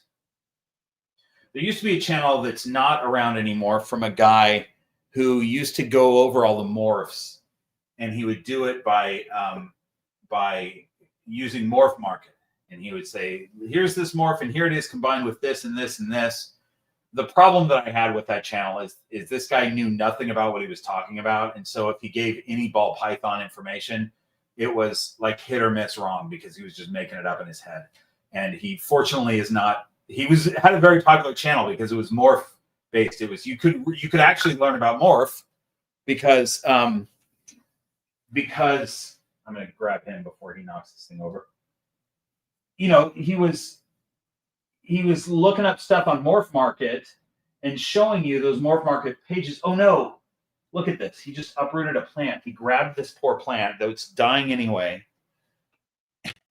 And I mean, come on. This plant is not doing well anyway, but why does he have to grab it? Dude. All right. I'm going to deal with that later. This plant may be done regardless, but I would like to nurse it back to health if possible. Anyway, the point is that was helpful to see those morphs on Morph Market. But in my opinion, that particular creator could not be trusted with regard to what he was saying about things. Because he was just making stuff up. And a lot of this, a number of the things that he said were actually super detrimental if people believed what he was talking about, in my opinion. Anyway, my point is that was kind of a cool idea to use Morph Market and say, this is what this morph is, this is what it looks like, and here's how it works with other morphs. And I wish somebody would do that again, you know, and give good information. You know, talk about snakes based on what they actually know versus just guessing. Yeah, but I'm not a morph guy. So I'm not going to do that because that's a huge project to go through how many morphs are there? 300, 400, something? I don't think I'm the guy to do it just because I'm not someone who breeds tons of snakes. I don't work with tons of morphs. And I still struggle to, you know, even the morphs that I do work with, when I have snakes hatch out, I struggle to identify those morphs. I usually call someone and I'm like, hey man, help me with this. You know, if it's pied, it's real easy. but there's some that are tough to see. So there's a long answer.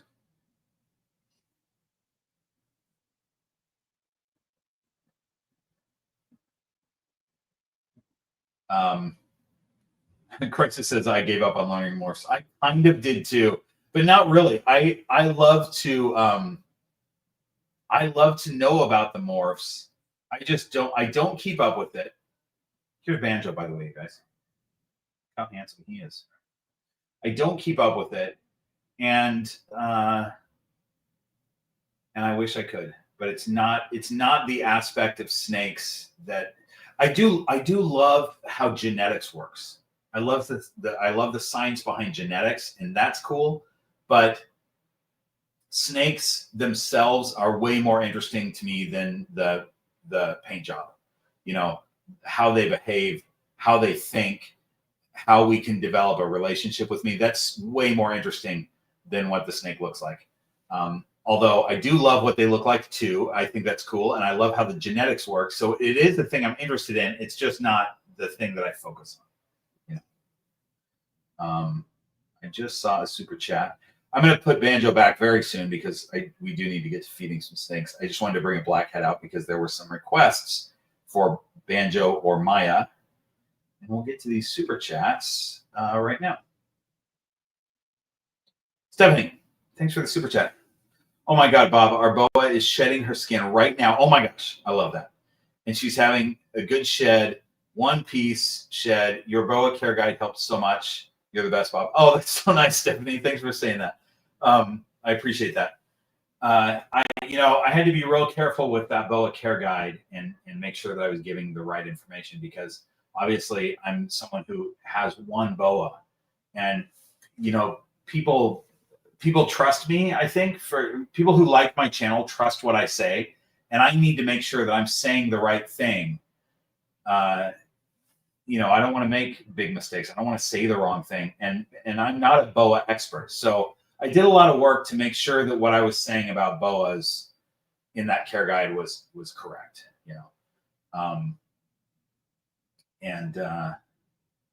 So I'm glad that worked, and I'm glad your boa is having a good shed. It's great. Yuriana, thanks for the super chat. Got a playhouse, and I'm adapting it with logs and hides and hiding places. You think it's a good idea? I want to breed them, but I don't know if it's risky. So breeding is a separate question, but yeah, when you say a playhouse, I'm guessing you mean an enrichment area that you pull your snakes out of their cages and give them that enrichment area with logs and hiding places and stuff like that. That's a great idea. And you can change that enrichment area. Like I have a playpen that I use for young ball pythons that are too small to free roam. And it's always different. It's always different hides and different logs and different, enrichment items. It's a great idea. Works really well.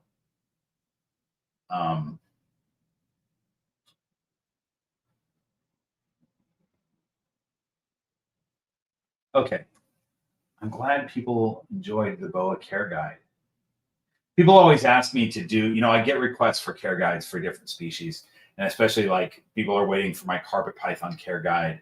And I sort of hesitate to do it because I still have fairly young, I just have yearling carpet pythons, and definitely there are better experts out there like Riley Jemison, who's in the chat right now.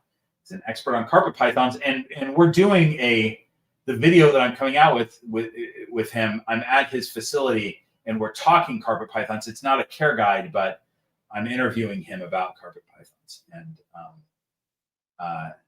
that's a cool one. When I do a carpet python care guide, I definitely will probably hit up Riley to collaborate on that. It's a great idea, Riley, because I want to make sure that that you're getting information from people who are actual experts, not from one guy that has 2 yearling carpet pythons and a handful of months of experience. You know what I mean?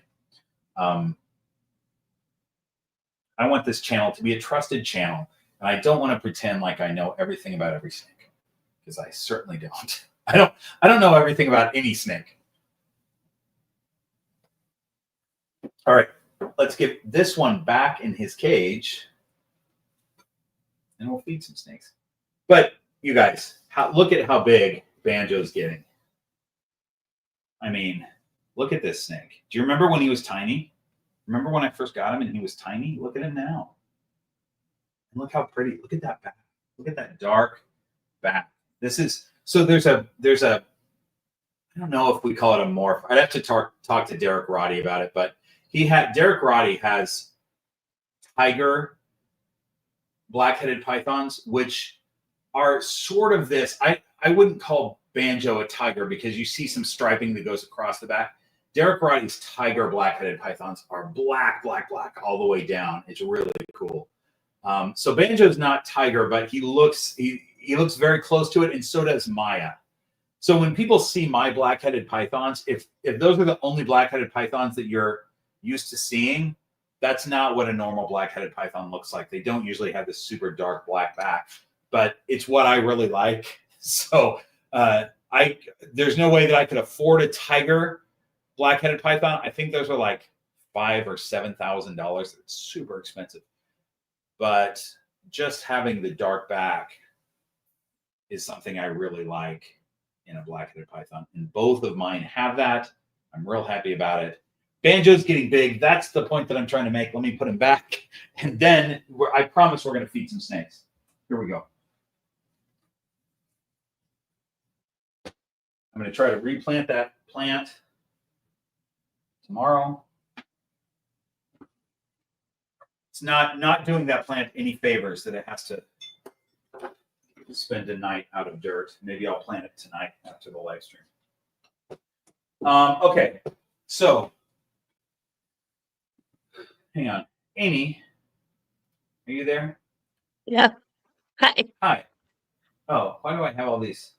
Let's remove this. Wait, have all these windows. I know. I'm gonna try to get some food going for snakes. So I'm just putting you on. What do you have? You have a dog. Look at the dog you can talk about. Look at Indy. This is my dog. He's so one of my cute. favorite dogs in the world, by the way.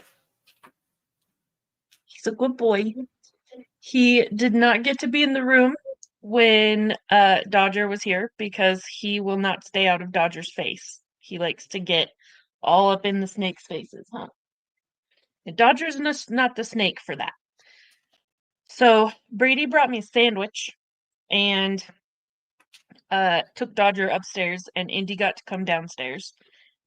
Corbin is this dog right here. That one's Corbin. The second Dodger was gone, Indy was sitting behind me. So I now am sitting on like the very like front edge of the couch. Will you tell everyone what you also call Corbin? What you guys normally call him? Oh, Corbin is Bob. We just call him Bob most of the time. Hi, Bob. So that gets pretty confusing when I'm over there and you guys are calling the dog because you don't ever call him Corbin. You call him Bob. Yeah. Bob will come over to our house and I'll start yelling at my dog and I'll be like, Bob, stop licking your butthole. It's a good time, guys. True. Hey, do you want to say hi to the people? Look right here. Who's this handsome boy right here? Look right there. Who's that? Who is it? I love those pups. Handsome boy right here. I am mirrored. So I think my two of my favorite dogs. Hang on, where's hi, baby. So Indy, my favorite dogs are dogs that love me so much. And so Indy is a favorite dog of mine because when I come over, he is all over me and stays with me. Yeah, he's the best. So I love He always Indy. thinks that he's gonna sleep with Bob when Bob comes over. I always have to like drag my 75-pound dog out of Bob's room when Bob comes to stay. So Indy is my favorite dog, and also Tara Strong has 3 dogs, and you've seen this, Amy. Yeah. Pippi is also my favorite dog because when I come over, I'm Pippi's favorite person. I don't know why, but when I come over, she starts peeing everywhere. She's so excited. She pees all over my shoes, and she's also just goes nuts. But Pippi's a little yappy dog, super cute little yappy dog, and so very different energy than Indy. But still, I like dogs that love me. It's just so good for your self-esteem when a dog just goes nuts over you, right? Yeah. So hey, good. Corbin, how does it make you feel that you're not one of Bob's favorite dogs? I love Corbin. Here's the thing. Corbin occasionally cuddles with me, and I love that. I wish you could see him right now. He looked at me, and then I said, how does it make you feel to know that you're not one of Bob's favorite dogs? And he, like, looked away, and then he looked back at me, And then he just started licking his paws. He's like, I literally don't care at all. He doesn't care. And that's the thing. That's the thing about Corbin's personality. He does his own thing. And sometimes he wants to hang out and cuddle with me and hang out on my lap or whatever.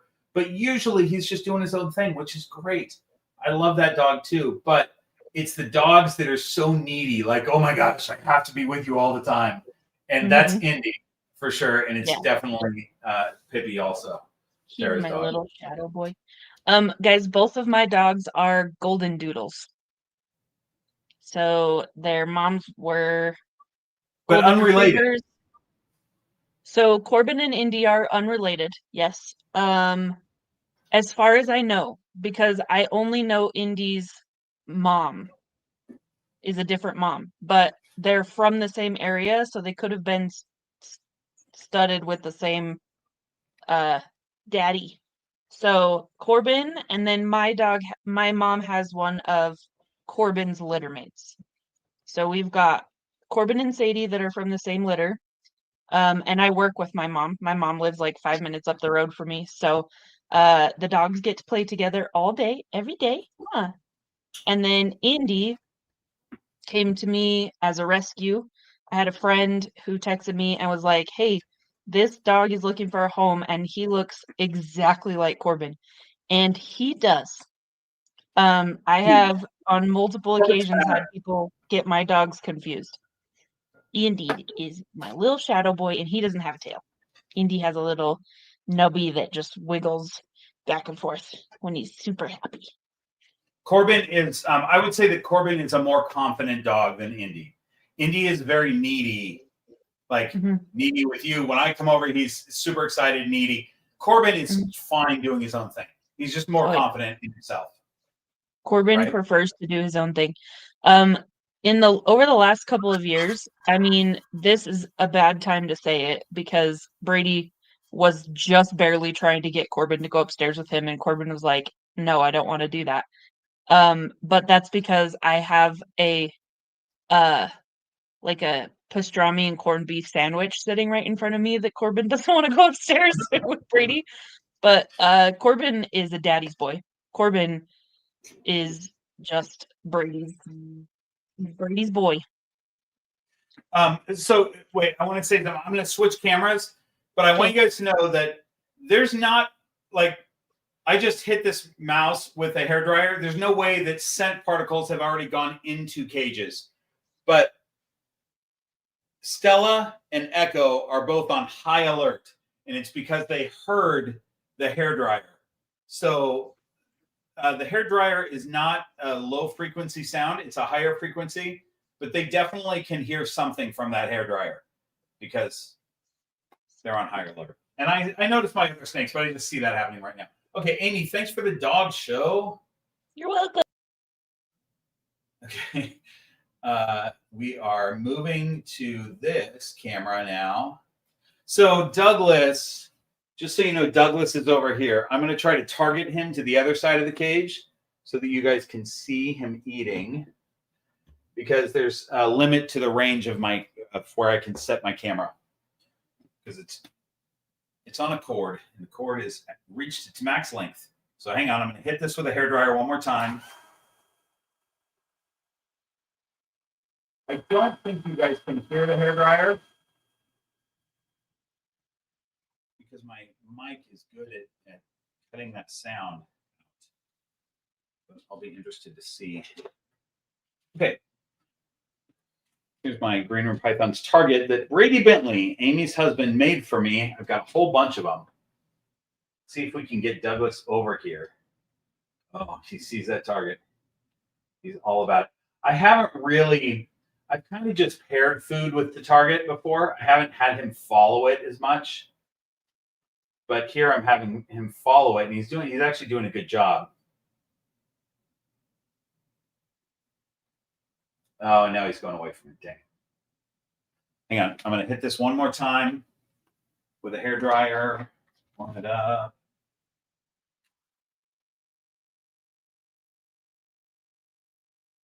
All right. Now I'm going to have him just come out as far as I think he'll do it, and then I'm going to feed him.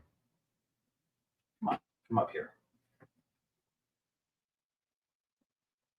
I got to say that Lori Torini has all the patience in the world because she'll wait a really long time for a snake to follow a target. Here, he's on this side now anyway. Okay, buddy. Good job. Good. That was such a good follow.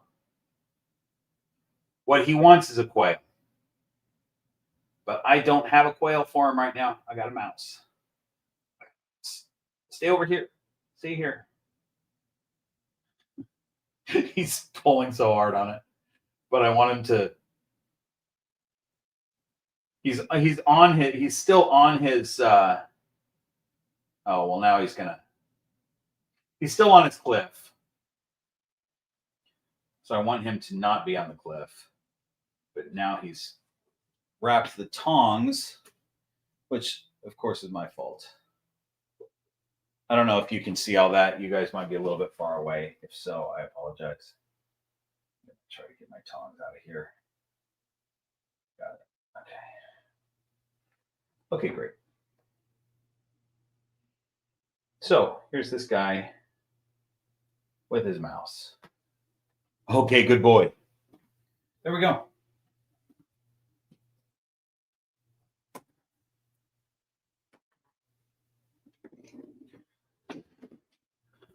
And then we have once we're done with Douglas, we will feed Handsome Dan his quail. He'll be happy to get a quail. Can't go much. Oh, I can go a little bit.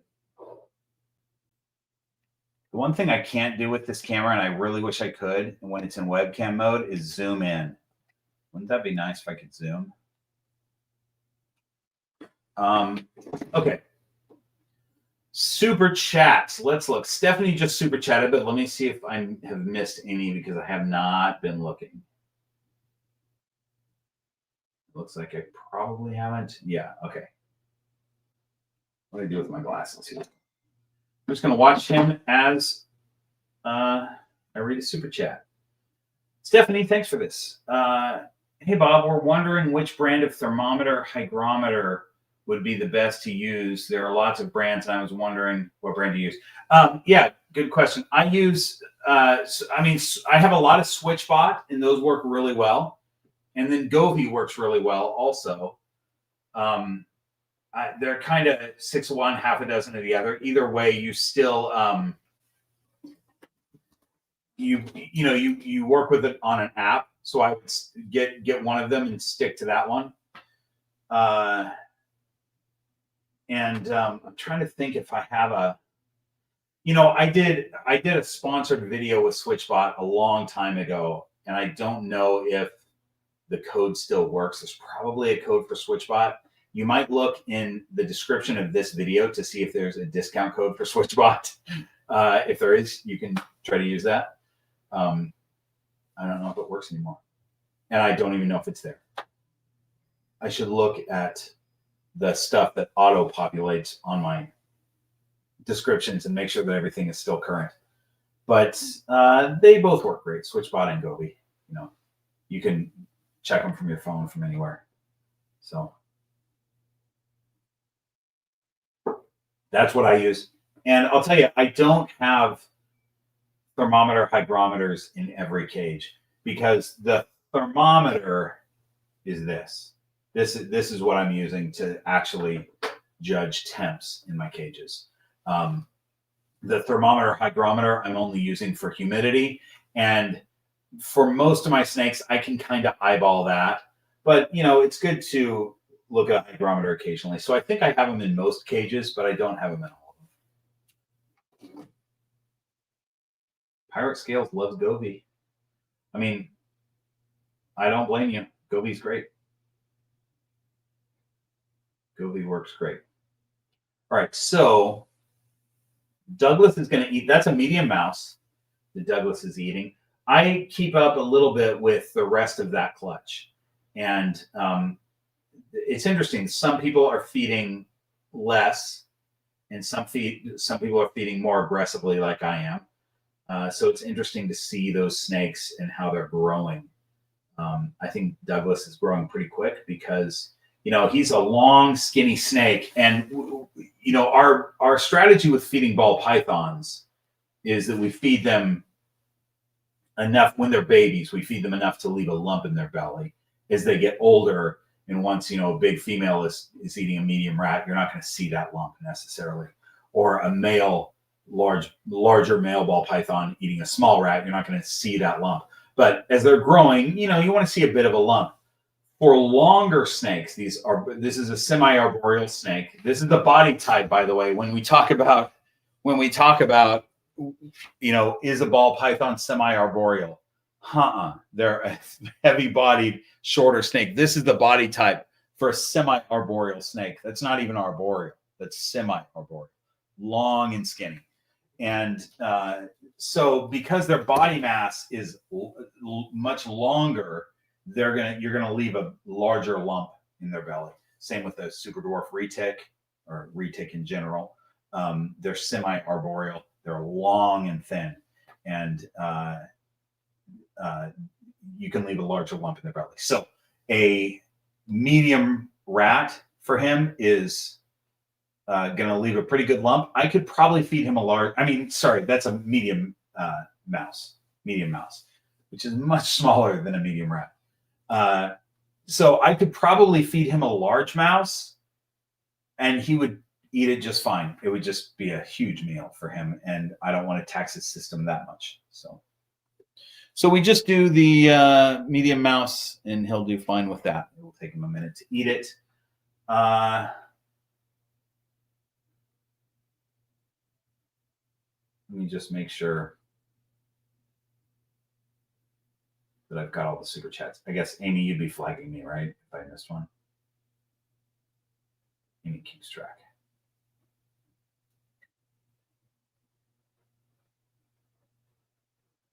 Okay. Okay. Great. So we're feeding Handsome Dan next. Let me just do that. And if Douglas ends up doing anything interesting, I'll put it back on him. Oh, did I miss an echo yawn? I'm glad we caught it on camera. That's good. If you missed it, rewind. Those of you watching the replay.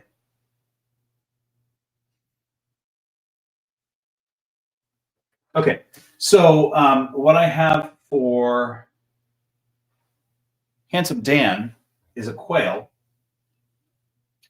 And with Handsome Dan, his feeding strategy is a little bit dependent on where he's at. I feed him once every 3 weeks. There goes the lights. I feed him once every 3 weeks, and I'm going to put this back on Douglas real quick. And sometimes he gets a big meal, and sometimes he gets a small meal. This quail that I'm going to feed him is pretty small, and I actually might feed him a small rat as well.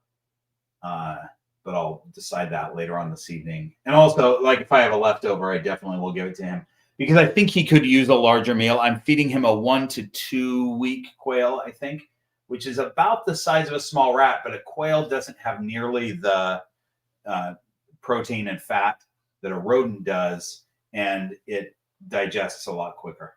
So I feed Handsome Dan pretty sparingly, but I think he could use a little bit bigger meal. So we'll see if he gets anything else tonight. But we're going to start with this quail, and you guys will see that. We got Douglas finishing up his rat right now. I don't know how well. Oh, I can make this big so I can see what you guys are seeing. Oh, I guess you can see that. He's got it all but tail. And then we'll see if he goes back into his cage himself.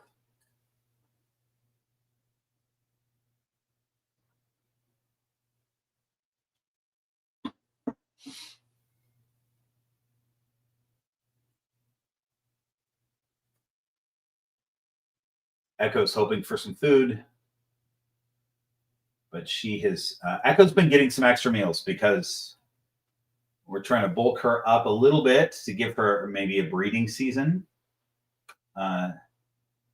Starting maybe in the wintertime, possibly, if I can bulk her up. So she's been getting some extra meals and some larger meals. And the other day she got 2 large Reptilinks, which is a big meal for her. And usually when I feed her a meal, the next few days she's super crazed in food mode, and she hasn't been. So she smells a rodent because she heard the hairdryer, and I'm sure she smells a rodent at this point. So she's kind of out, but she hasn't been in crazy food mode because those 2 Reptilinks filled her up.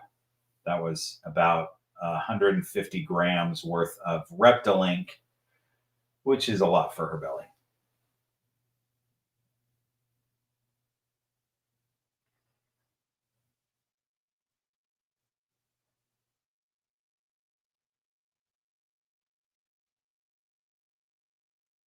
Okay, I'm just catching up on super chats, making sure I didn't miss any. I'm going to put Douglas back. Oh, good. He's pretty much down here. Go back to him real quick. Put him back in. So what we'll do with him? Now I need to find it. Oh, we'll use this tiny one.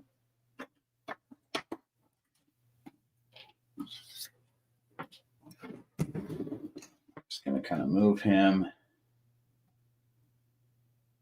He's still working on using leverage to move that mouse down.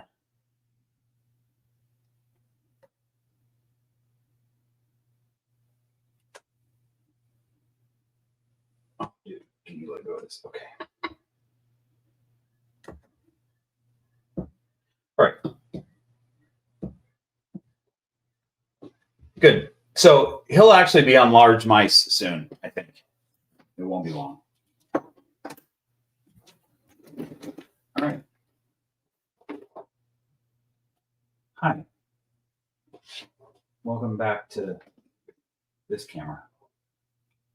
Okay, we're going to move this one to Handsome Dan.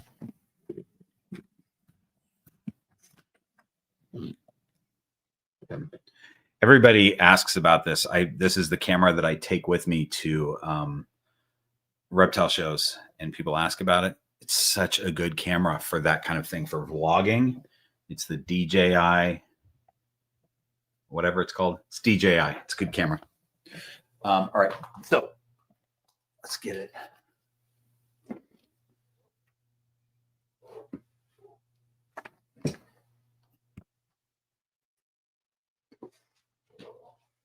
I think I got it. I think we're good. Yeah, look at this. Hey, that's not a bad view, right?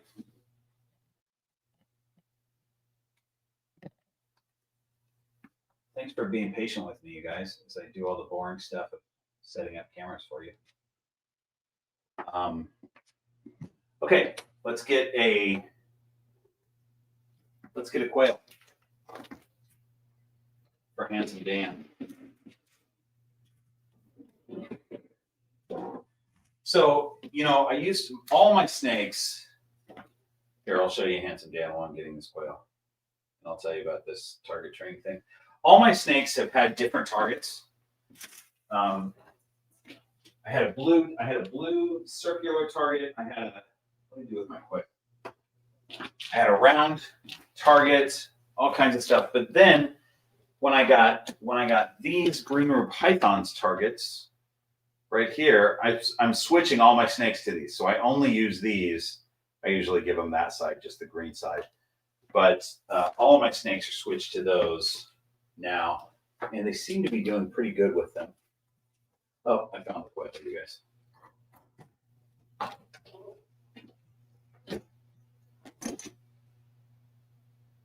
Here, I'll show you what I'm doing. Just for those who are interested. I thought everything in Ziploc bags because I don't want the smell of thawing food to make the snakes go crazy. Got this quail that's about the size of a small mouse, but not the nutritional value of a small mouse. And let's get this it going for him. Okay.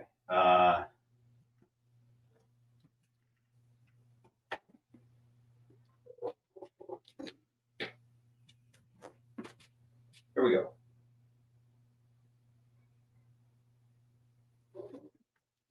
All right.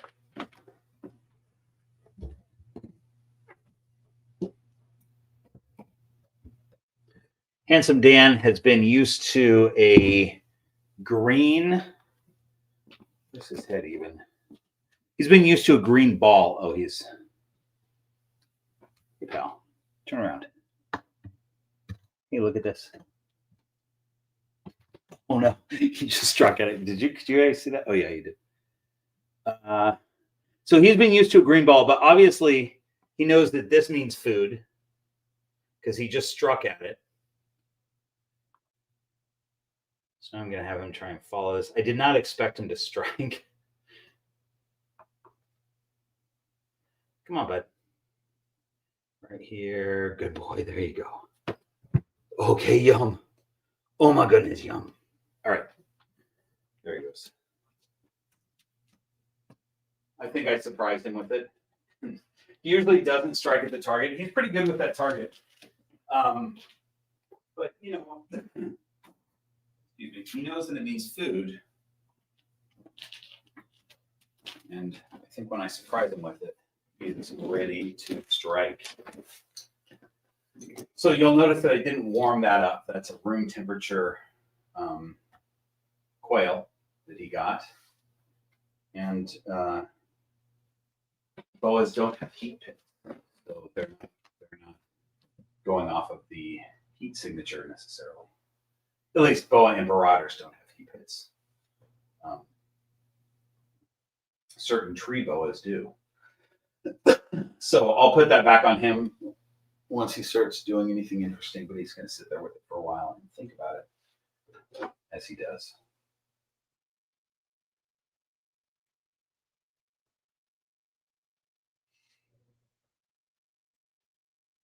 Right. I'm just going through making sure I didn't miss anything. I have not. All right. You guys, we are almost done with this live stream. We're 3.5 hours in. Who's been with me the whole time? Put it in the chat if you've been with me the whole time. If you've been here for 3.5 hours, you're a little bit crazy, but I appreciate you. I know that most people are probably in and out, and the people watching this on the replay are probably just listening to it for the most part and only peeking in when something interesting is happening. And I appreciate you guys too, because you're probably cleaning your snakes or cleaning your house or driving. You might be driving. And so I'm glad that you are listening to me on audio. You know, I'm going to start a podcast soon. It probably will not be reptile related, but if you enjoy listening to my voice, you'll know about that podcast when I start it, because I will start coming out with weekly podcasts. And if you're interested in hearing me talk about other things that are not necessarily reptile related, you might be interested in this podcast. Give me maybe 2 months.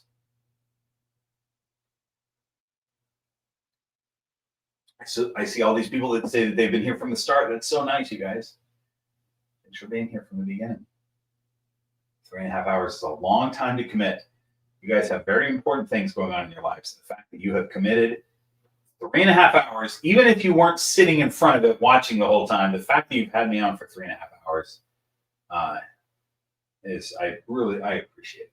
That's really nice. What have you not seen that you want to see? Is there anything that I've missed? How about this guy? Hang on. I'm only going to show him to you if he crawls out onto my hand. Hey, you missed it. Got a little guy here that always crawls out onto my hand, as he's doing right now. I'll bring him in front of the camera as soon as his body is about halfway onto my hand or so. So this guy, this poor young man, He's such a good little guy. And he is he's part of a clutch that gave us some clowns and some sunsets. And he's the brother of Amy's snake that she showed in the beginning of the thing. But here's the thing: he's head clown, head sunset. So he's double head clown sunset, but he's normal. So nobody has taken him yet. But of that clutch, he is the best pet snake of anybody. So he's always crawling out on my hand. I spend a lot of time with him. I'm target training him. So whenever somebody does buy him, because my guess is, some breeder could buy him because he's double head sunset clown. But my guess is that somebody's going to buy him as a pet. And they're going to pay a little bit more for him because if he was just normal, he'd be $25. But as he is with his heads, I think he's priced at $300, which is a lot more than a normal ball python. But he's such a good pet that for the 30 years that you're going to have him, he's definitely worth the $300 or whatever. So at some point, a Patreon supporter is going to go, "Hey, can I just have the best pet snake?" And he will be right here ready for them. Oh, Mr. Ernest, you have not missed the carpet because I have not pulled a carpet python out. Thanks for reminding me. I'm going to right now. Let me just give you an update on Dan real quick. We're going to do that. We're going to do the carpet python. Here's the handsome Dan update. He has let go of his quail, but he will be right back to it. As snakes do.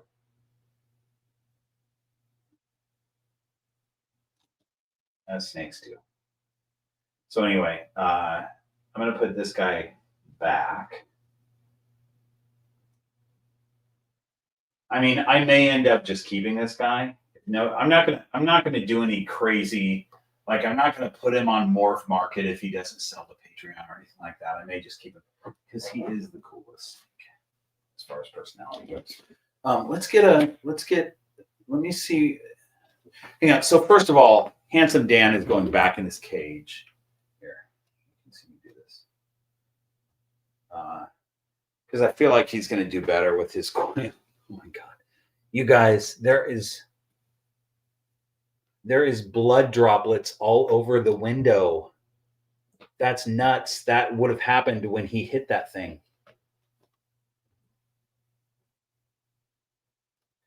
So now he's got it just on the ground. You can't see the blood droplets, but I'm telling you, they're right here and right here. There was one other. That's crazy, though.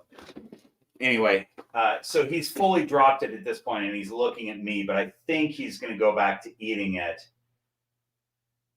And if he does, I'll show you. If he doesn't, then I'll re-offer it to him after the live stream, but we'll see what happens. Let's get out because I did threaten to get out a carpet python. So let me check on Koa, and if his belly is down a little bit, I'll bring him out. Otherwise, it'll be Bella. Or maybe I'll bring them both out. Let's see. Amy, can I add you to the? Yeah. Hi, friends. Hey. Oh, Amy and Indy. Just me and Indy sitting here watching Super Chats. Do I have any that I missed? Who's that handsome boy? Do you see him? Do you see him? That's you. What did you ask me, Bob? I don't know. I don't remember. Oh, I do remember. Sorry. I asked you if there are any super chats that I've missed. I don't think so. Guys, Did we miss any super chats? So just a quick update as I'm looking at them. Koa is hanging out of his hide looking for food, but he still has a fat belly. And Bella is hanging out of her hide looking for food. I'm going to pull her hide down, and I'm going to hope that she doesn't think I'm food because she smells food. Okay. So you do have a super chat, Okay. but it's the most recent one, which Okay. I don't count them as missed until I'm back there looking at them. until you've already addressed like the one that came after it, but it's just the most recent one. Okay. Cool. All right. So I have Bella here. I'm not going to bring Koa out. So I have, thanks, Amy. You're welcome. What I have here, ladies and gentlemen, is a lovely coastal carpet python. Lovely axanthic coastal carpet python. This is Bella. Hang on, I want to show you her face, but she's not cooperating. We love Bella. She's the best. Not used to coming out at night, especially when she's kind of looking for food. Like she smelled food, she was hanging out of her hide. And this thing about me just picking her up in that state is not normal for her. I don't know what that crazy spastic thing was that she just did. It wasn't a strike, but it was fast, like a strike. She's just kind of trying to get this camera to focus on her. She's real pretty. There we go. Look at that head stamp.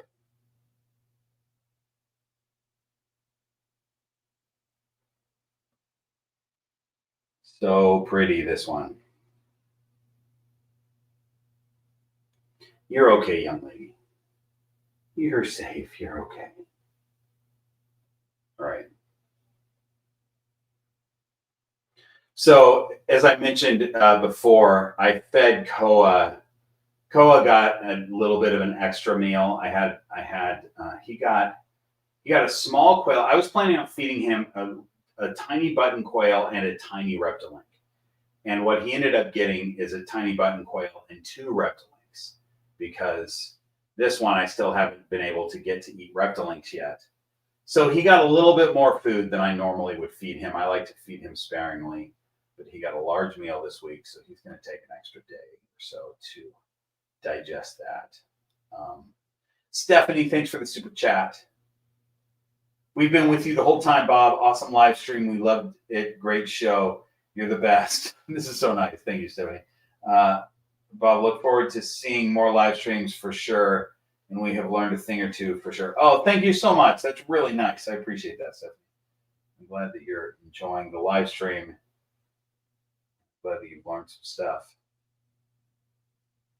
Okay, that was the super chat. We're not going to go too much longer on this, you guys. I want to see if Handsome Dan is definitely looking for his meal, doing that thing where he's trying to figure out how to eat it. And as soon as something interesting happens, I'll put the camera back on. But in the meantime, carpet python time, you guys. Let's see if I can. Oh.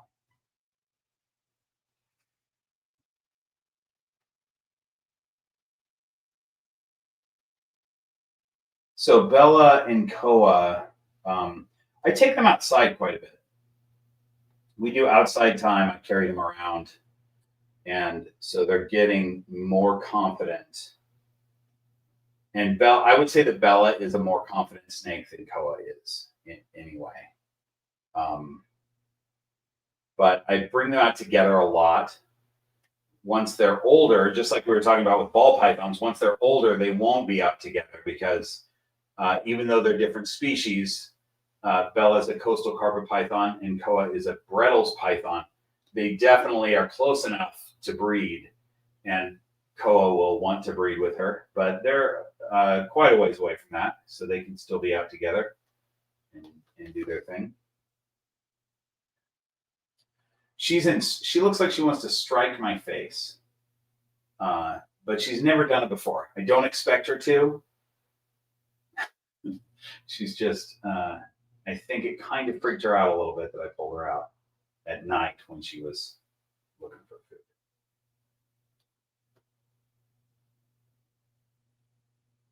So I have an update on her. I think I've given this update maybe in a live stream, but I haven't on a normal video. So I'm going to wait till the video comes out with Riley and I, because I have a cool update with Bella. And maybe I've only given this update to Patreon. Maybe Patreon knows and nobody else does. But I have a cool update with her. So that's coming out in the carpet python video that's coming out with O'Reilly Jemison in a couple of weeks, maybe. I think it's a couple of weeks away.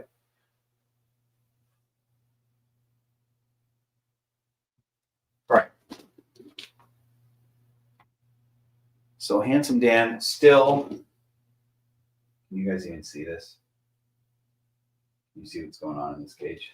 So there he is. The quail is laying right there where his nose is. And he's just, oh, there he is. Oh, look at this. This is great timing. Great timing. Is he going to eat it backwards? I can't tell what's front or back. Oh, no, that's the head. Oh, good job, bud. Look at that. You guys, I'm so proud of my timing here that I put the camera on him right as he finally decided to grab that quail. Kind of gross. I feel like the head is not going to last. Might pop the head off of this thing, which would be super gross. But, you know, it's nature. It's nature, you guys. We're just looking at nature. And sometimes nature has a purple ball in it. Like, you don't know where you're going to be. I'll tell you, I've been in the Amazon jungle, in the middle of the Amazon jungle, where I would not expect to see any human thing. And I've seen a ball, discarded, soda jug. What do you call those? Like a 2-liter, not a jug, but a 2-liter. Stuff like that. Just in a place where you're like, oh, no human has ever been here before. Yeah, they have. And they dropped something. So, this cage very much looks like the Amazon jungle to me. The boa gets to do the behaviors that he does. He kind of sits under the leaves sometimes. He buries himself under the substrate and the leaf litter like a boa would, sticking his head out a little bit. And then you got that purple ball, which you might find in the middle of the Amazon jungle. It's just, that's how it goes. Anyway, Handsome Dan is happy to have a meal. And there's Banjo looking for one also, but he just got a meal. He got a Reptile the other day also. So he gets fed every 4 days. So he's a couple days away from getting probably some fish. Maybe I'll give him fish in a couple days. We'll see. All right, there goes that guy. Into the shadows. Ladies and gentlemen, this has been such a fun live stream with you guys. Have I missed anything? Is there anything, but I'm going to end this very soon, but is there anything that I've missed that you have to see? Like, I feel like I teased showing the carpet python and then I didn't do it, so I'm glad we got to that. Is there anything else that anyone can think of that we've missed? I'm going to put her back while I wait for you guys to comment. And here we go. She's going back in her cage. Wish I could show this on camera, but it would take so much more time for me to just reset that camera. There she goes. She's going to be much happier in her cage and not hanging on to me. She wants to set up an ambush just in case a food thing comes by. How's Harry? People are asking about Harry. Let me just look. Because Harry's probably out right now. His lights are definitely off. He is out. Can I get him? I'm going to take his little hook. This is something we were talking about earlier. He just saw me, so he darted like he does. But I'm using my hook. She does not seem threatened by. Right as I said that, he darted.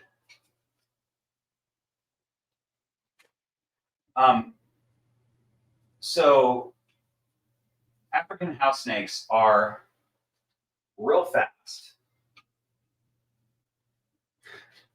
And I try not to bother him too much.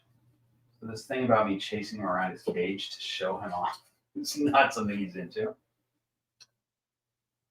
Okay, got it. Got him. All right. He seems less stressed once he's in my hand. He doesn't like something coming after him in this cage. And I gotta say, so this is the little hook that I use. This strategy of using a hook so it doesn't stress them out did not work with Harry. It works with pythons. And it usually works with him. I can usually just pick him up. But this time he was like, no.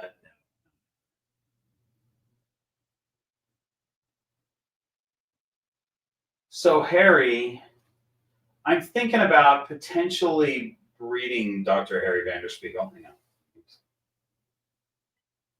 What do you guys think about if I produced little house snakes? Would that be cool? Because that might be a thing. Because Harry's got some cool genetics, and I think I could make a nice variety of little babies.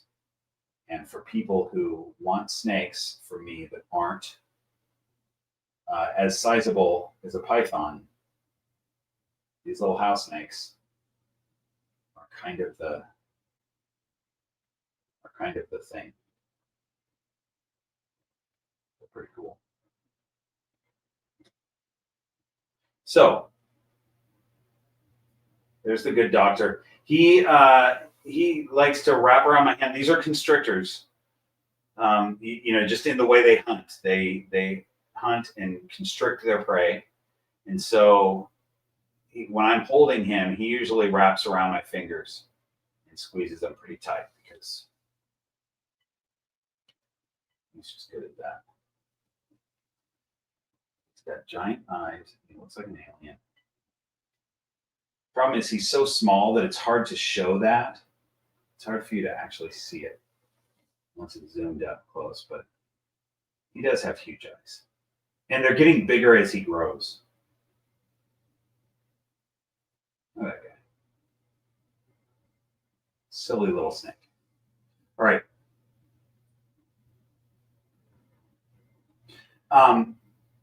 Brandiella, they don't get much bigger than this. I mean, I would say that maybe a female gets twice this size is my guess. Because again, I just have this house snake. I think a big breeding female might be double the size of Harry. Maybe. But they're pretty small little snakes. These are the garter snakes of South Africa. These are super common in South Africa. It's what kids catch. They are very docile. Harry's a nervous snake, but in general, house snakes are super docile, and they're fun to keep. They're easy, super easy to keep. Very hardy snakes. So that is that. Ladies and gentlemen, I think we did it. Hey, Amy. Sup? Hang on. Where are we at here? There we go. Hi, Amy. Hi. Do you feel like, there we go. Do you feel like we did a live stream? I do. I feel like we did. We did it. I'm glad you were here the whole time. It's so nice to have you here, backing me up, telling me the stuff that I need to know that's happening that I don't get to see. And it's so cool that you have a super chat. I just saw Don gave a super chat. But what I want to say, it was so cool that you showed off some snakes. You had some cool snakes to show off, and you got requests for snakes. Dodger's super famous. I know. Dodger's very famous snake. Don Elliott, thanks for the super chat. Great live. Thank ya. Hope to see you at, what's SERE one day. Bring Kent along. Dave too. SERE must be a reptile show, but I don't know. Since I'm not local, I don't know what it is. Is it one that I should know about? Here's my problem reading. My glasses are on my hat instead of face.